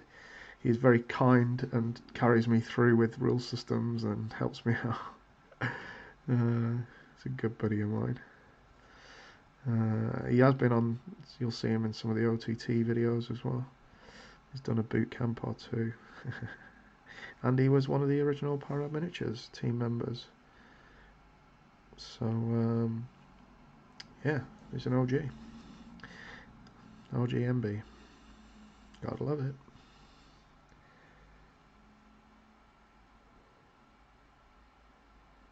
Okay. Yeah, you thought it was interesting. That's cool. Yeah, it did really fit with I think it really fitted with the blocks.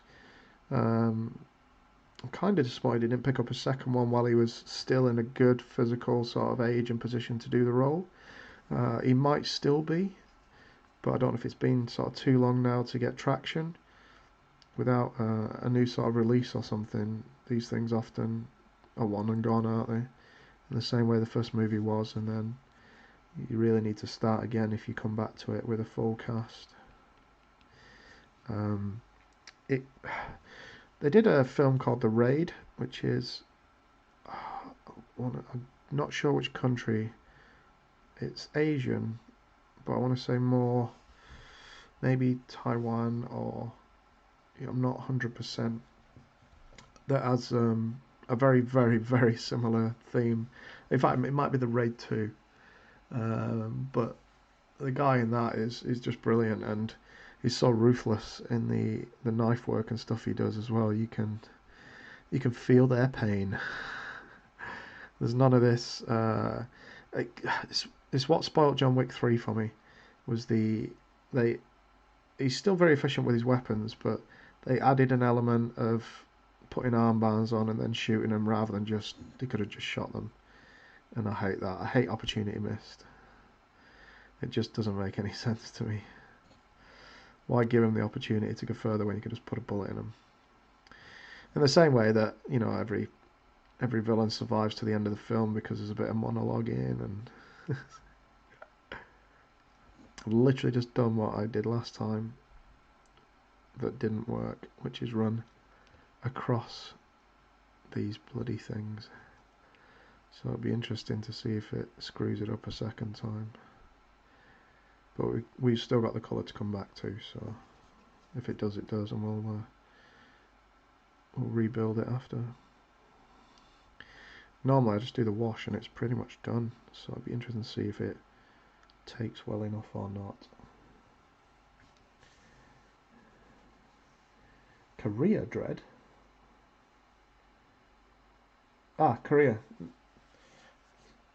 Is that where it was? Sweet. Yeah, very good. Really good film. Really enjoyed it. I think it's on Netflix. In fact, I'm certain it's on Netflix because I rewatched it maybe a month or so ago. I can't remember which raid it is though. I think there's 3 now. I want to say 3, but I might be losing my mind. I've been in the house a long time. The plan is to go to the shop tomorrow. It's time to do a little bit of a shop. I need some milk, some bread. So we might weather the storm tomorrow and go out. See what happens.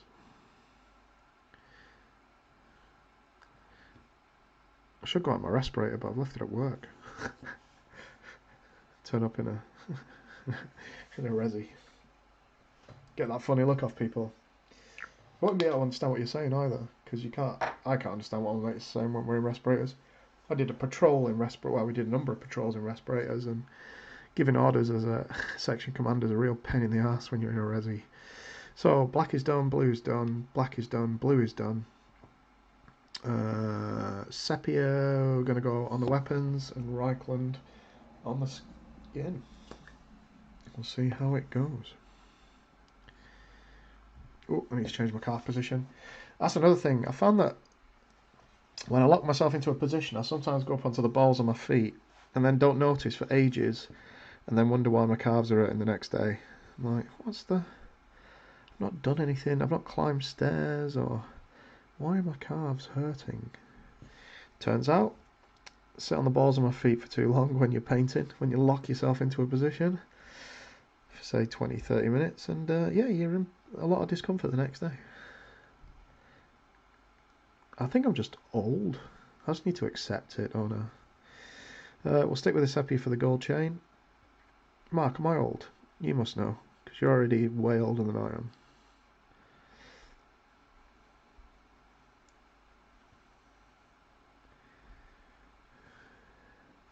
Yep, that's cool.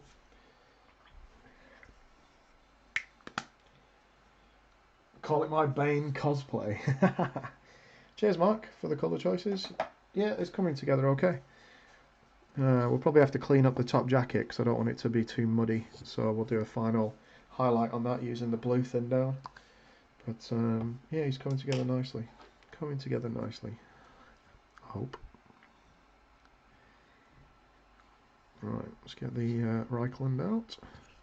I don't know if this will show on this darker. Oh no, it does, yeah. I didn't know if it would do any sort of shade with the brown being so dark that we chose to do the initial skin layer, but it seems to be okay. Rhinox hide.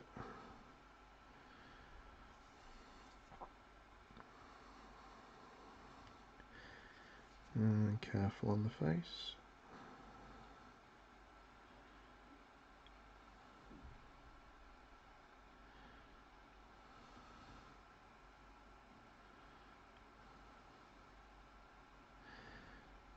Cool. Let's take the excess away from the nose a little there. We've got a little bit too much underneath. Right, let's let that settle. That should be the wash stage done. So, trainers need the white. Let's grab the, what should we go with? Go with a bit of off-white with a bit of pallid witch flesh. That was a really fast look, and I don't think it was on camera, so we'll slow that down. We'll chuck that into some H2O. I would use Gatorade, but I don't know its consistency when it comes to paint mixing. Apparently it's better in every way. Gatorade. Okay, so I can see the lines clearly on this one. Got way too much on the brush. Still too much on the brush. Better.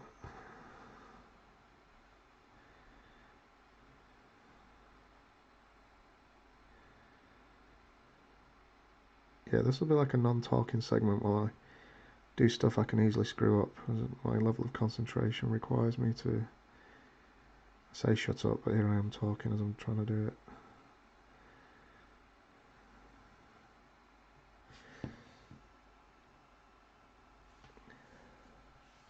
This could be the first balls. No, have I had one yet? Oh, I had the one that was like a phantom one because I didn't even know I'd screwed it up.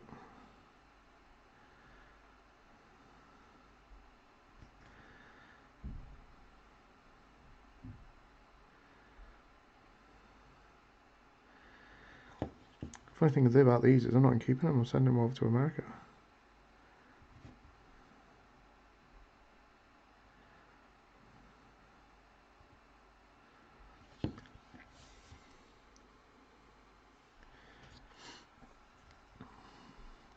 Where G and Marty are gonna tear up the GRS? GRS, Jim? I can't remember what it stands for now. I was trying to think what it stood for. It's gone out of my head. It's probably a good thing.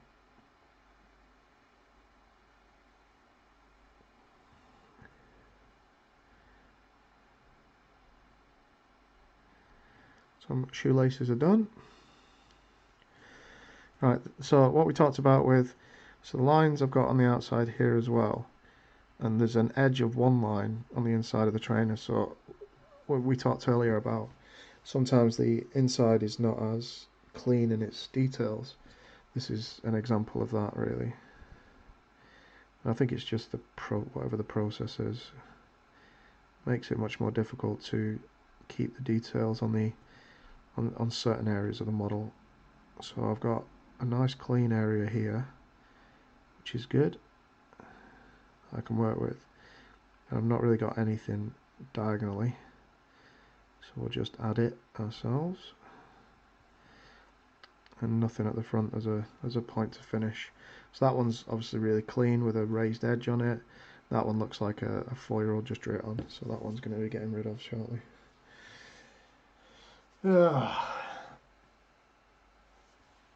Could do them all again to keep. So a decision I've made with my hobby is to have one force for every game I like. And until I've got one force for every game I like, which obviously grows when a new game comes out that I do like, I am not doing a second force in anything.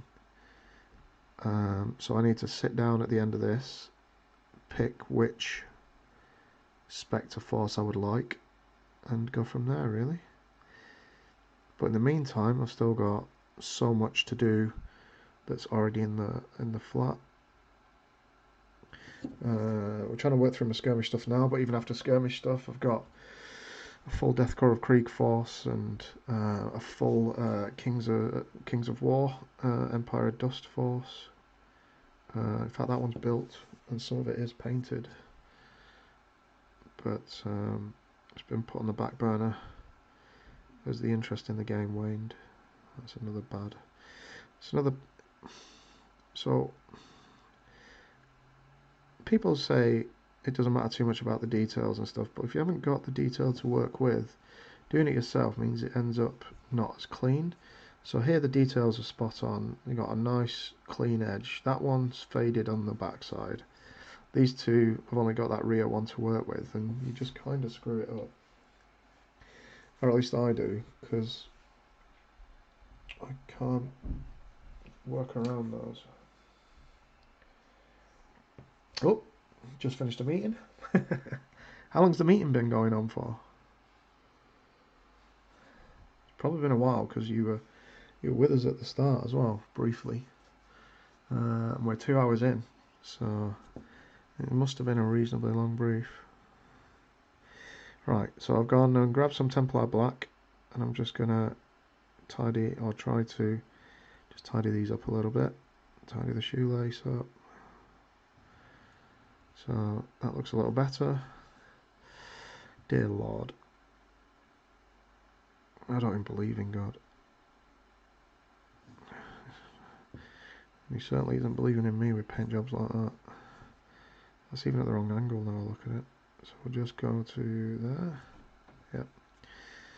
We'll take a little bit off the top.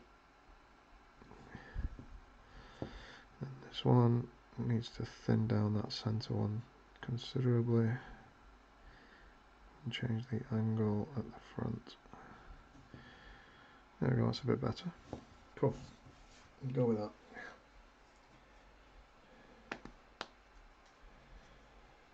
Ask for the miniatures back once the project is complete. Well, that's, yeah, I've not thought of that actually.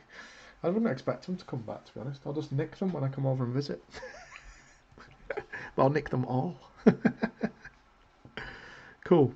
So what we're going to do next. Washes are all on. So I'm going to reinforce the grey on the gun at the top.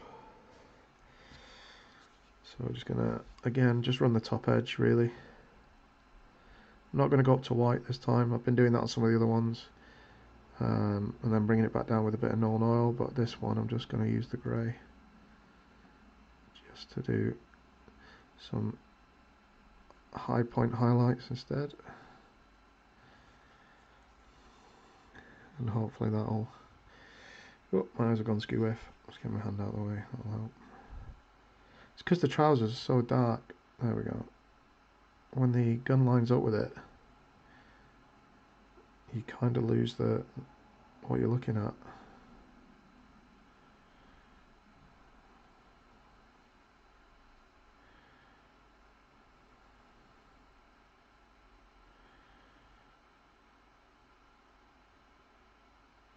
Cool. From the lower edge of the mag. And top. Touch up the corner. Got the pistol grip that we did black. So I'm just going to run that edge as well.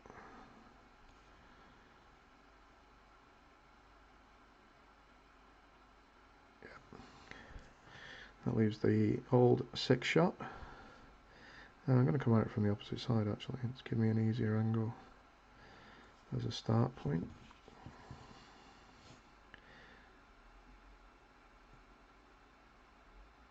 Top of the cylinder. A bit more grey.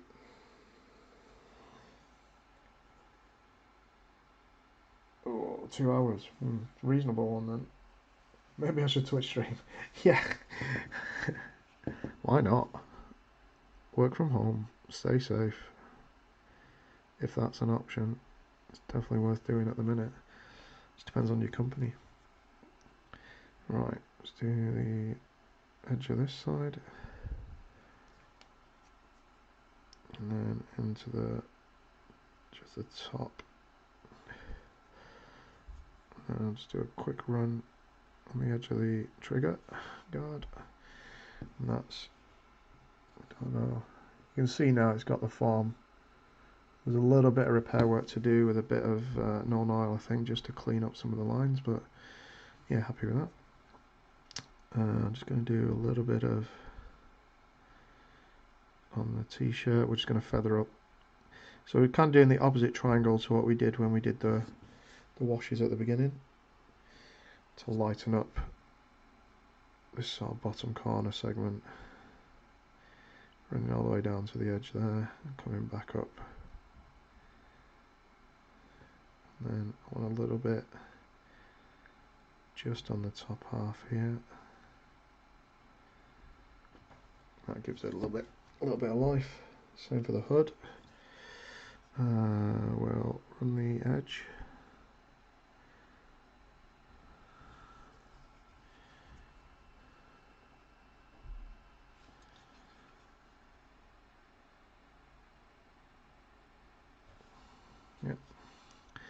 I don't want to go too deep, so I'm just going to do some single strands layered up a little bit.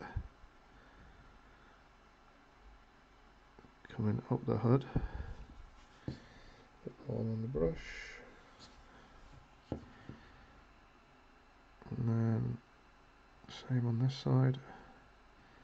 Just sort of running between the dark areas where I can. Yep.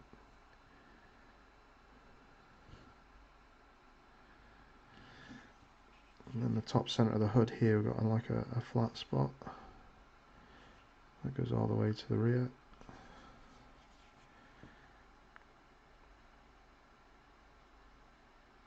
I'll tie that in at the back.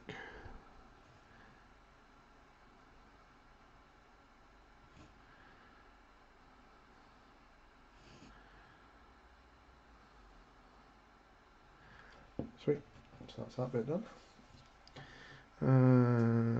Do we do the chain next? Yeah, let's have a go at that chain. So I'm going to switch out to the Auric arm. Look at that, that's proper popping gold. And then what we might do after this is a black wash. We'll see if it needs toning down, because this is really punchy.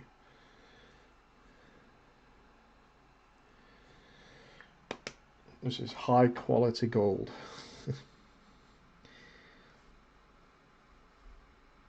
But it sits with, let's make sure we got this right. Let's have a look. So you kind of, it goes on a bit thin to begin with, this stuff. I remember that from last time. Yeah, it's definitely going to need a black wash just to break it up. So you do a couple, well, more than a couple, I think, layers, and then tone it back down. That's the plan.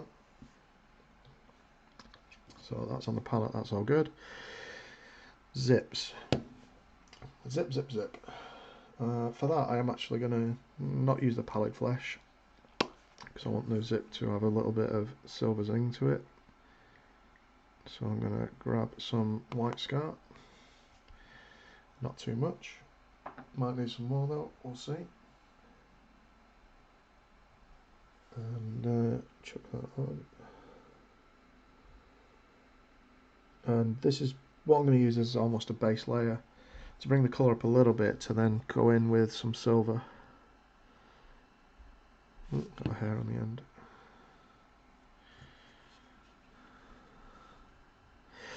the end. Intricate bits, gotta love them.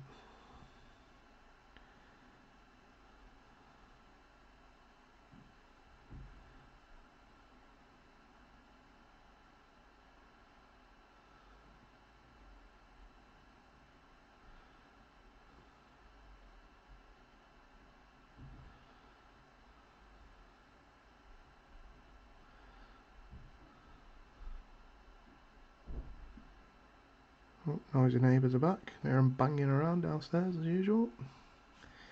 Gotta love that. Gotta love it. You can always tell when they're in. There's just doors bangs after door bang. Hopefully you don't get it on the feed. So I'm just going to do it from the opposite side as well to make sure it's a clean set of teeth.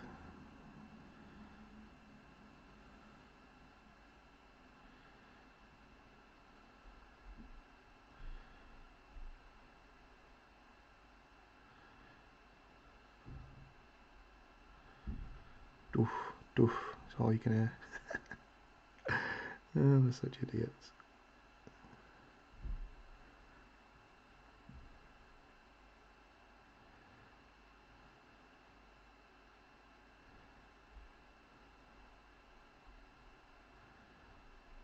Oh, that white's crept away from me there. Cool, got rid of that quick enough. Oh, don't hear anything but my dulcet tones. Ah, that's cool. Cool, cool, cool. Gots to get the bling. Yeah, if I can get it right. Oh, wow. That was a balls. Let's take out the middle and make it into 2 teeth.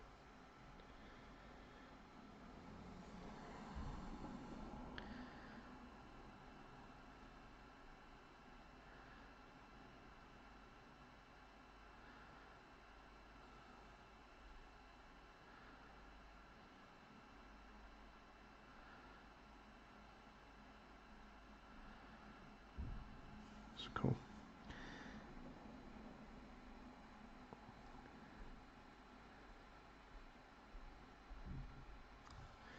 Okay. So we should be able to work with that. Yeah. Right.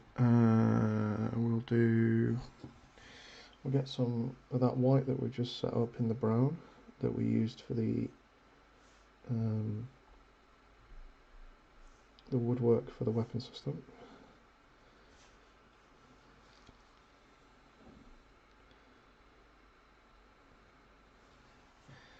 We'll do a little bit of an edge highlight here.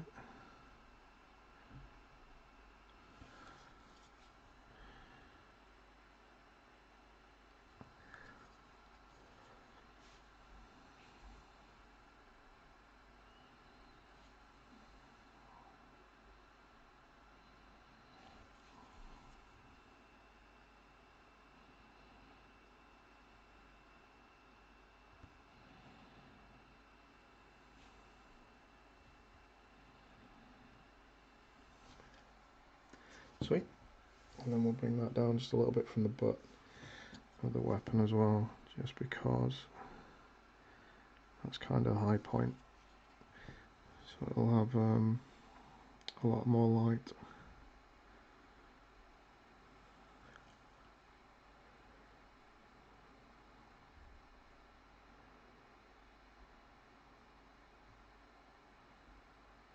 Cool. Cool. Right, so we're going back to the thin down Tech green.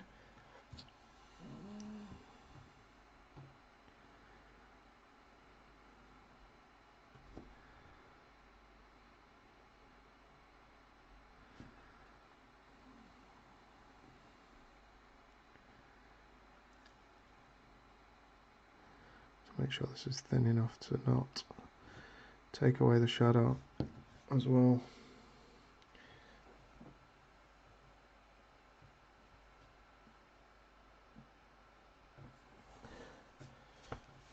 To get the diggies. I don't know what is that the gold diggers? What's the diggies?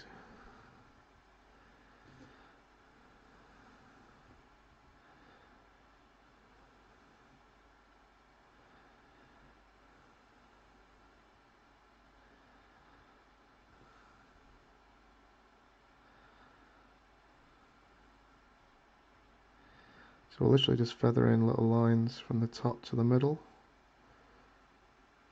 I think we've done this on some of the other minis. Do a couple of times round. See how it looks. If you need to, if you've got gaps in one direction, just do the diagonals in the other direction the second time, so go that way instead. Once you've established one set. It's really thin. If you get a dot, just pull it back up towards the top rather than let it finish with drawing a dot halfway down the jacket.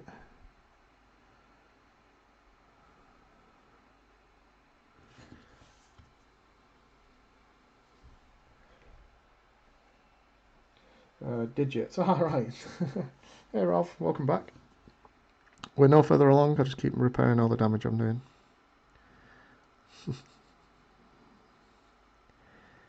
What did you have to eat, Ralph?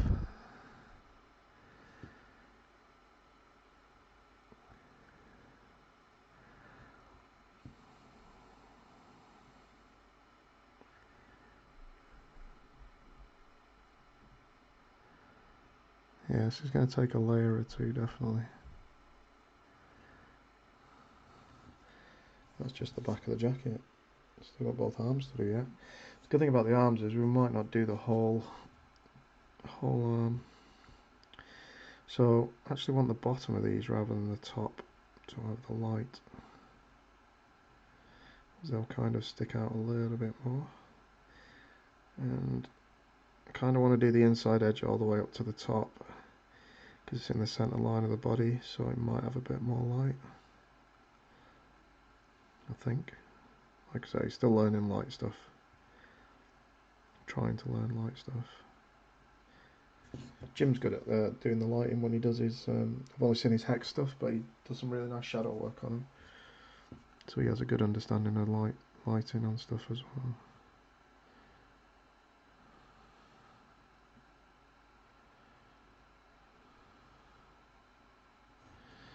And then here we'll kind of do what we did with the back of the jacket. Just do a little bit around the top. I'll try to. A bit more further down here because it's curling back in.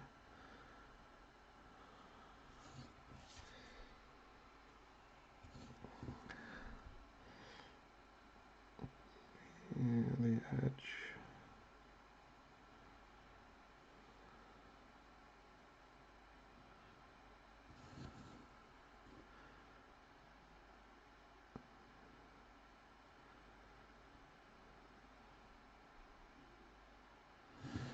And back to the jacket.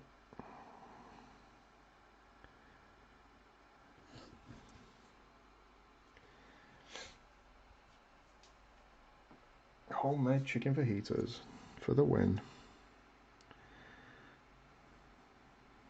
You send some my way. Oh, balls. Get it out the recess where it's dark. Start again. It's gonna happen. It's just gonna be a matter of time.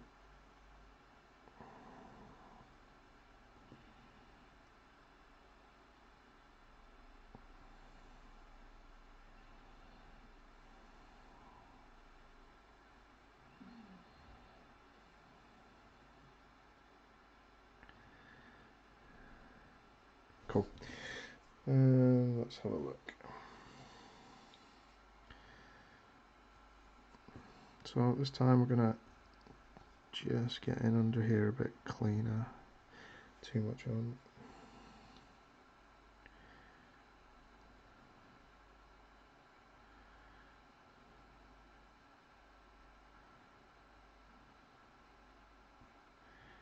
Not going to do the top layer because I don't need to.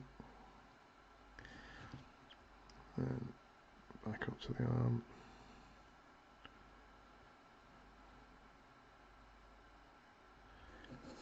Yeah, it's starting to, so it's a lot more muted, which is what we wanted, because we didn't want him to stand too much out, because he's not a stupid leader.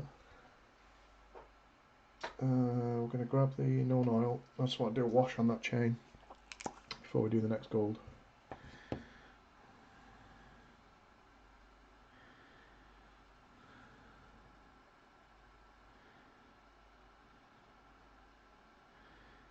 I want to make sure we can see the dark areas, but without overloading the gap too much. It's going to be a bit of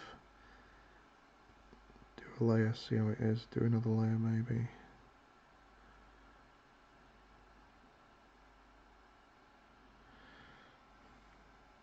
Top corner. Yeah. Right, in the meantime, we'll jump back into the brown that we used for the skin.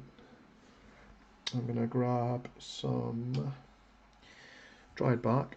I'm going to mix in just pretty much a small brush's worth to bring it up a little bit. We'll see where that takes it.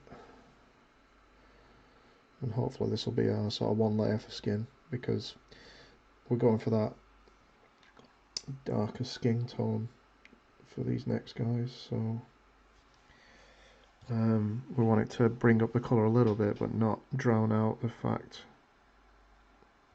Yeah, that's cool. Seems to be alright. See how it dries. It's one thing, always wait until it dries to see what it actually is going to look like.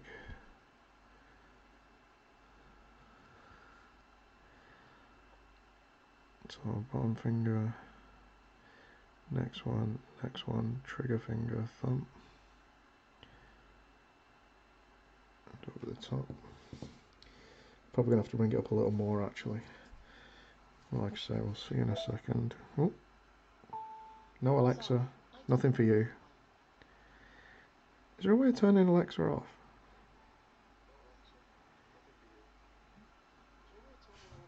Wow, she turned my sound on.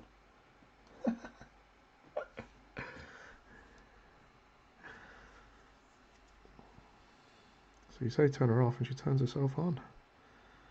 What's that about? Cheek, nose, nose, cheek. Yeah, definitely needs to come up another tone. That's cool. So in the meantime, we'll do the zip. So I'm going to grab some lead belcher. One of the base colours, GW. It's a good one for dark silvers. Again, we don't want the... well, we'll see. I was about to say we don't want it to pop too much, but if this is too dark, we can always jump into something cheeky and put a layer on as well. Then hopefully we'll be able to look at that chain again shortly.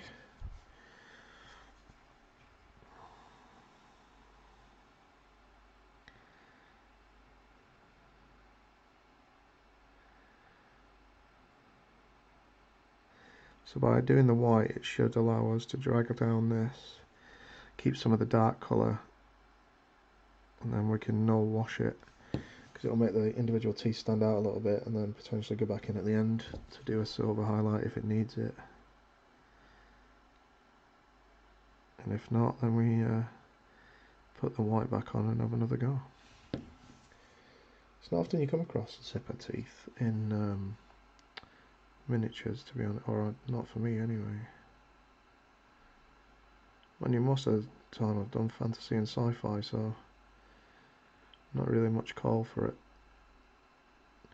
A few Walking Dead ones I've done and not had anything like that yet. So the gold's toned down to almost a bronze, like at the top. So we're going to grab that gold again now, make sure it does separate this stuff. You start to see the sort of clear liquid come away.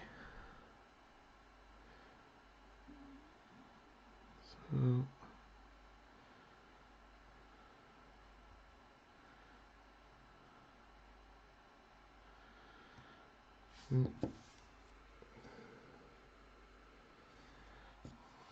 it really is not the best medium, these golds. I need to get more gold because I've only got 2 to play with. It's not bad actually. The good thing about the shades is they're pretty much there. If I take a little bit of lead belcher that's thinned down and just chuck it up there to give it some sheen.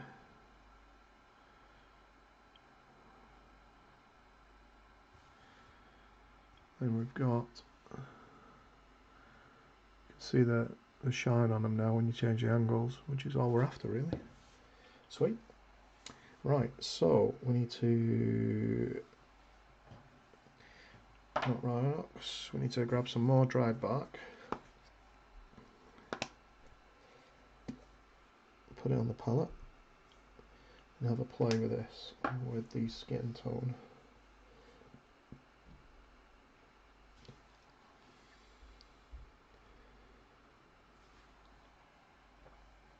Hopefully it'll come in okay.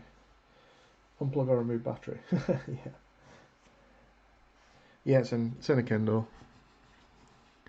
It's Kindle Fire. I use it for the keeping an eye on the chat. Okay, so this is straight from the pot with some water to see if this is punchy enough to show the difference in colour, which it seems to be close, if not there. Trigger finger.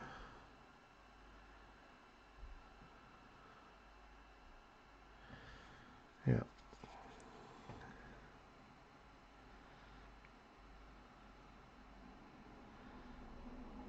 It's still subtle, which I like, but there's definitely a visual colour difference. See if it shows on the face. Sell your breath, get your position built. So do the chin. cheek, the jaw, the cheek under the glasses, then reinforce the nose. I think we'll come up another one for the face, but you can see how the tones are really starting to sell it, which is quite nice. Quite nice, quite like that. I'm definitely going to null back down the zipper, so I'm going to bring that back out ready. The weapon, I think, looks pretty good. So we're not going to do a white on that, we're just going to leave that as greys. You can see there's some colour when you change and transition around. The jacket, we're going to do another layer on now.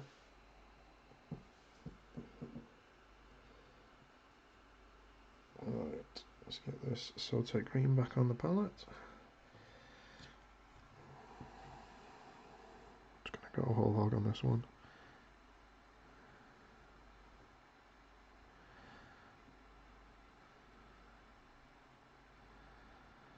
So quite a bit heavier this time. Now we've got something to work with. It's showing the pigment as if I'm putting more paint on. Ooh. Clear that gap. There we go.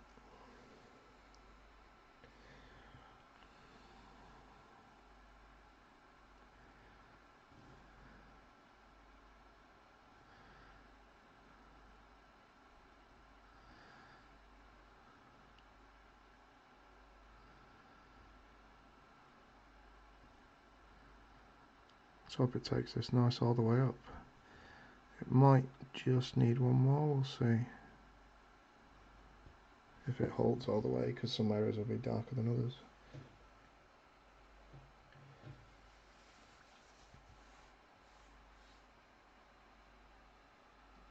Now swiping. I've got her name hands free. No, sort it out after.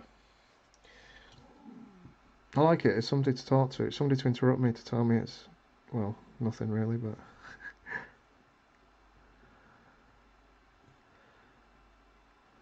I think that's why my mum got it, because she lives alone with a dog, and she actually likes it because it's almost like she just bangs out a few questions to it during the day, and helps her with sort of when she sticks food on, she can just set that timer by that instead of the old little bell timer she's got in the kitchen.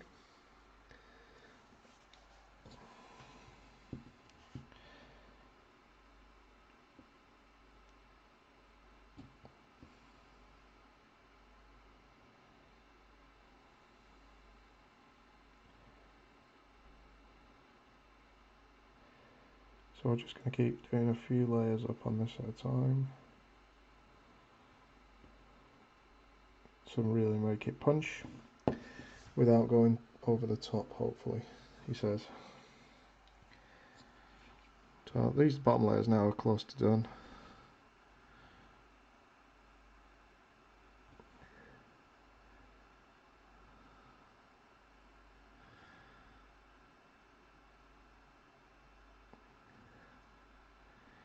Not talking much because even though it's sort of quick work, still trying to get the start point consistent across each layer,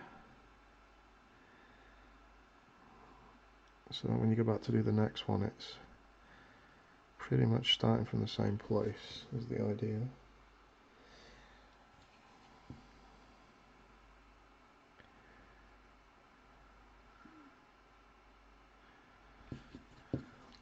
Switcheroo. So now we're just going for the real high point initially. Get visuals of where that's going to be consistently across both arms.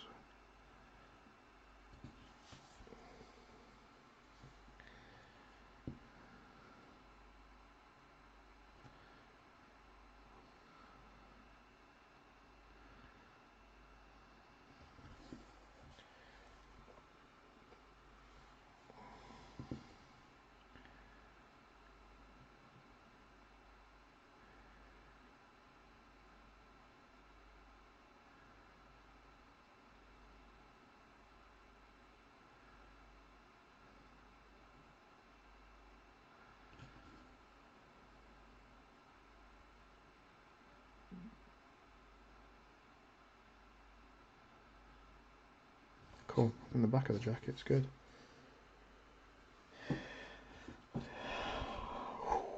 Right, top of the arms.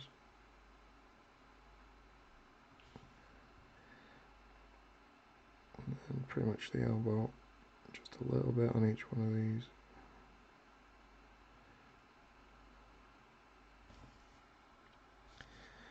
And the front.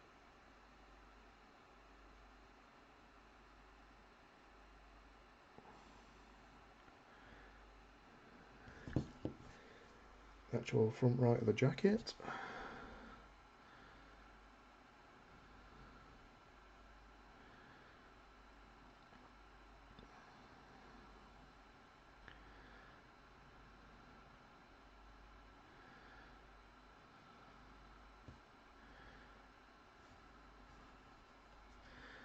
Yeah, and then we do a little bit underneath that side as well. So we've kind of been stuck on the same thing for a little while now, guys, as we try and just get everything to the final sort of stage. We're going to go back at that skin in a minute, have another go at that.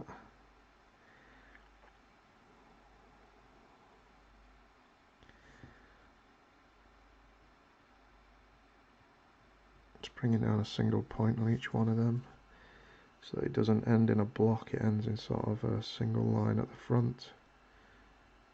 Try and make it look a bit more natural, a little bit anyway.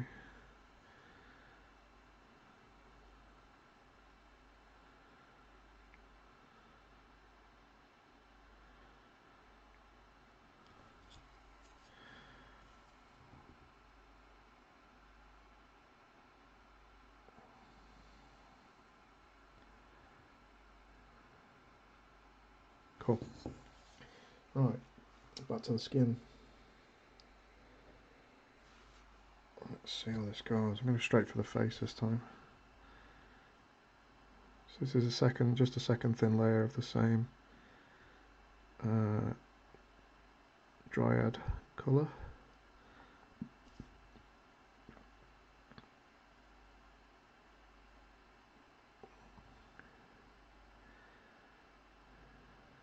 Yeah, happy with that. Get these fingers individually. I'm just going to do a final, bring it up a bit more, highlight, I believe, looking at where we're at. So I'm happy with the trainers and they're finished. I'm happy with the trousers and that's finished. I'm happy with the weapon and that's finished. The chain needs another look. Let's mix that back up. Right, let's try and just do the top side this time. Stuff separates so quick, it's crazy. I think what I'm going to do is I'm going to go back to the original gold on the lower side and see if I can. It's a bit more of a ready gold is the only thing. Grab the one I've got now, put some of that into it. Let's see if I can't get something in between. Oh yeah. So that the transition to the bottom half is different but not drastically so. Right, let's see if this does work or doesn't work.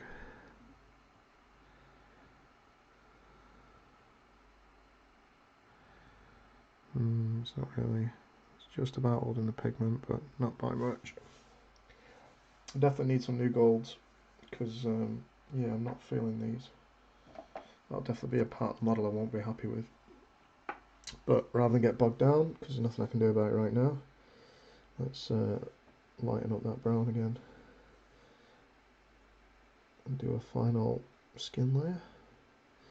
How are we doing for time? Just over 2.5. So this is about where I normally want to be. Just sort of coming up to finishing off.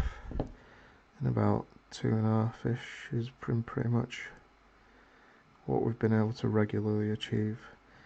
2 would be nice, but I think it's just not realistic for the way I paint. Yeah, that's enough to separate everything out again.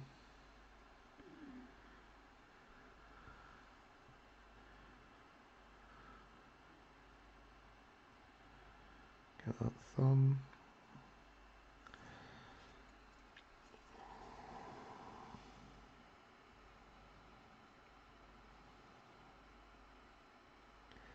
So all we've done is chucked a bit of pallid witch flesh into the straight into the dryad base colour, dryad brown, dried bark, to bring it up this final sort of stage,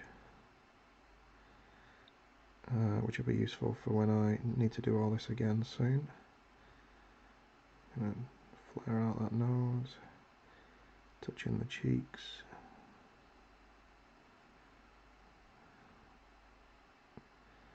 A little bit on the top lip. Make sure that's smooth. Cool. And I'm actually going to do a second layer just on the right side of his face because it's less hooded.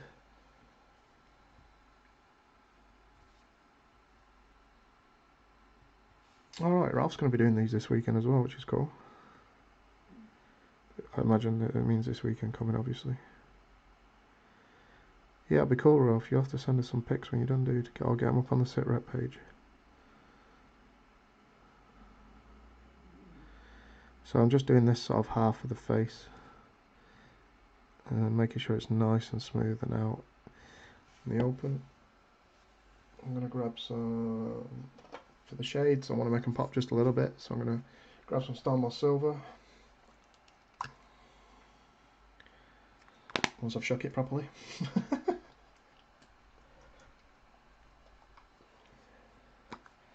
Better. That looks like silver now instead of something not silver.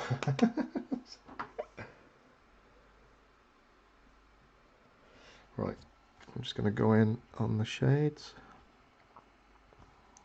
Says famous last words at this stage. And the idea is just to run this edge. Nope, it's not wet enough. Dries really quick once I get it under the lamp.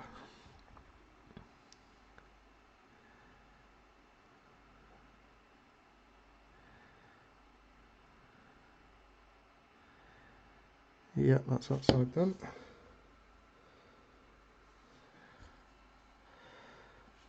This one's a bit more challenging at this stage. Just doing sort of the L of the corner. Told you I got it on the nose. Grab some water, try and get that off quickly. No, too late. So back to the dark brown, which is ready there. I should have done them before the skin. So re-dark brown the nose out. I have to do a couple of stages here again. Let that dry. Let's have a look at the jacket and the rest of the model in the meantime. So happy with the shoes and I'm happy with the trousers. Happy with the jacket and the skin tones. Happy with the pistol. You know what, I will use a bit of white on the pistol, I think. And the gun, they are just a little flat. Well, the other ones have got it and it's kind of noticeable, this guy's not. So I'm just going to touch the side of the front, he says. Run an edge a little bit. Touch the top of the cylinder.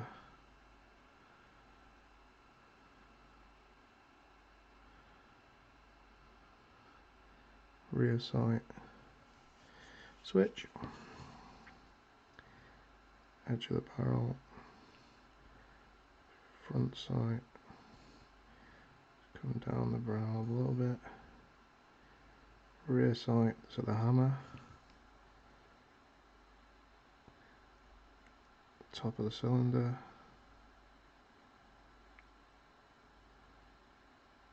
See, sometimes I just keep going until the paint builds up there. Cool. So a little bit more of a, see the cylinder a bit better now. You kind of get a bit of a different look to it. And then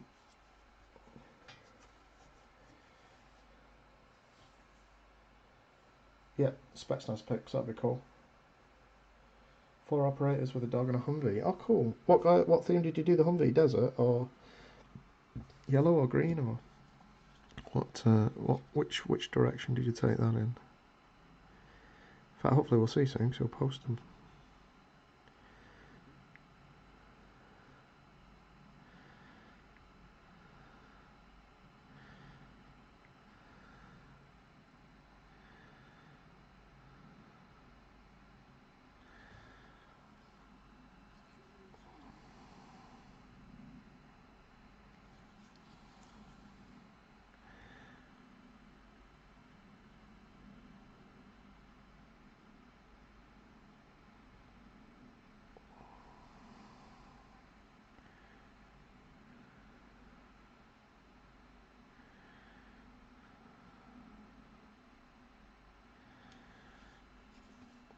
So definitely screwed this one up, but we'll endeavour to sort it out in a sec.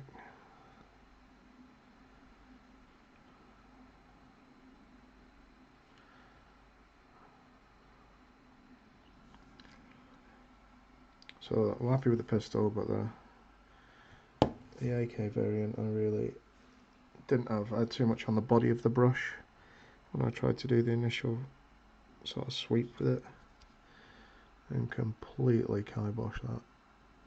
So we'll non-oil it in a second. We'll go through that process to repair it. We need to do the zip anyway. Where's my gold?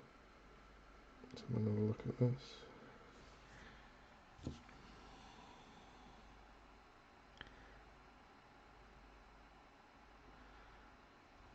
Definitely pops, it's just not very nice. So that is what it is at this stage. It's what I've got to work with, unfortunately. But yeah, never mind. Green with khaki, very cool. Right, so I thought we were done with the non-oil, but apparently we're not. So I'm just going to rip this down the zip, and maybe just the gaps actually.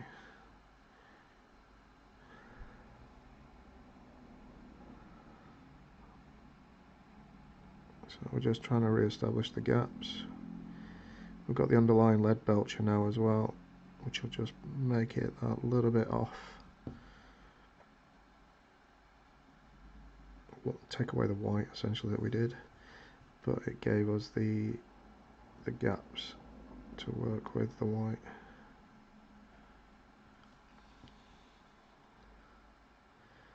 It's going to reinforce the shadows, do the underside of the gold, the top side.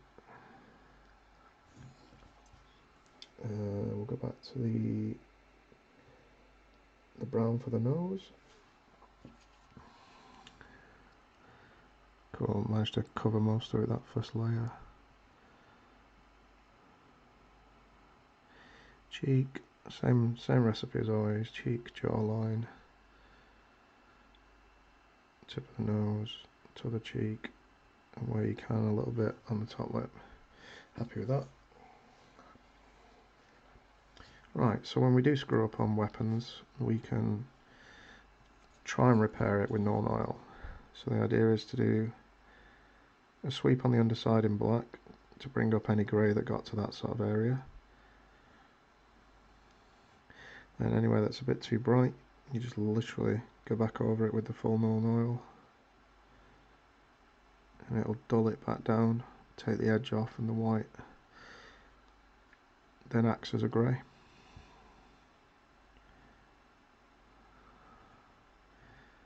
And if you find it's still too bright, you can always go back and do it again.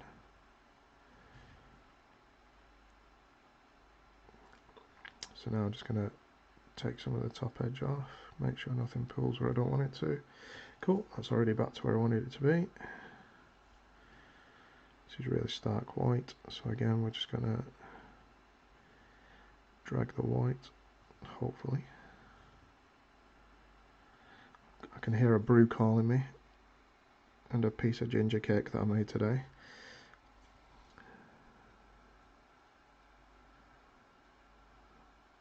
Nicely make sure, so the non-oil's helping me make sure the details of the different links are distinguishable, which is nice, and we've toned it down just a touch.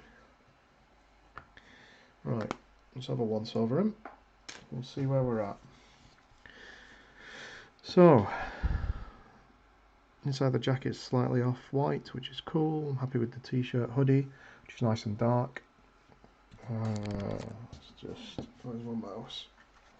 Let's get a proper look at this.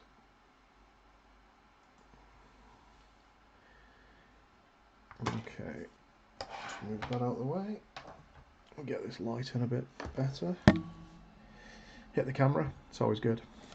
And bring this one in a little bit so we can see properly what we're at. Cool. Right.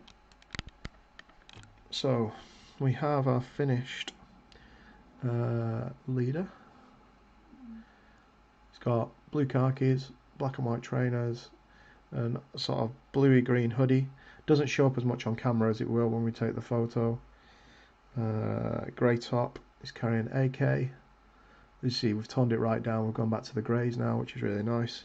Even on the inside, where we had strong whites, it's toned that down. Got an off gold chain, which is cool. So it's held the colour at the top, but not the bottom, which is what we're after. He's carrying his revolver. Got a bit of light on there, you know, so you can see the cylinder and the actual weapon. And then we're rocking a pair of mirror shades. We'll get the lip so it's a lighter colour. That's from the initial stage, just by painting thin. You can just not quite make up the nose. So let's just jump in with our favourite Null Oil and just go under the nose a little bit. The idea is just to darken it so that it helps it stand out a little. We shall see if it works, or if I'm going back in with, which I'm looking like I'm going back in. I probably should have used a brown. Let's have a look. Yeah, a little bit, but it's just a little bit off. So we'll just tidy that area up and we should be good. And that'll be the end of this session, I think. So we're just going to go back across the face. Make sure the tip of the nose is nice and light.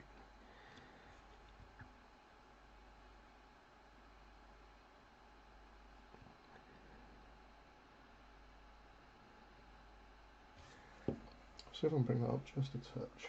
So I'm going to grab some Talon Sand, which is a sort of a dark cream, darkish cream. I'm going to chuck that in the brown. See what we get from that.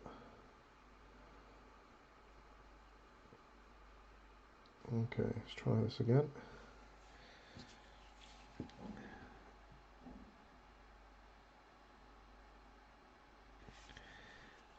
Let's quickly go over the tips of fingers, as it's just a final light highlight.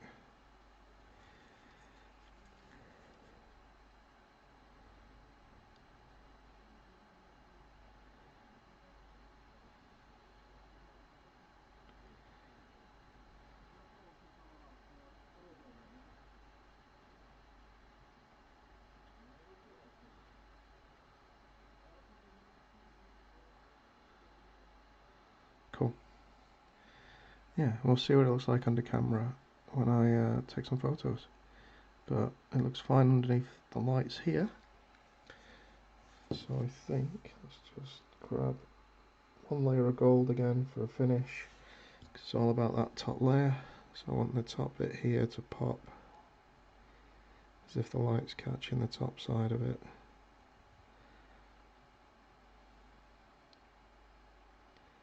I think the mix on the bottom and the Null Oil definitely has helped separate that out.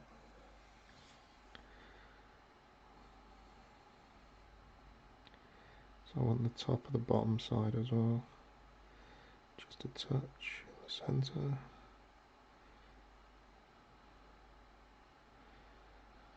Cool. Sweet. I will call him finished there. So that was the last of my 13 initial ones. We've got a few more coming through. So we'll see how that goes. But how long are we on? So nearly 3 hours. I knew it'd be a lot of detail because there was quite a bit on him. But yeah, happy with how he's come out. Hope you guys like the mini. And that'll be it for this session. Next time will be whenever the minis come through. We'll look at carrying on. So hopefully it'll either be this week or this coming weekend, depending how the world turns. It has said it's been posted, so hopefully we'll see it. But that's it for tonight. I will leave you with a little piece from our sponsors as always.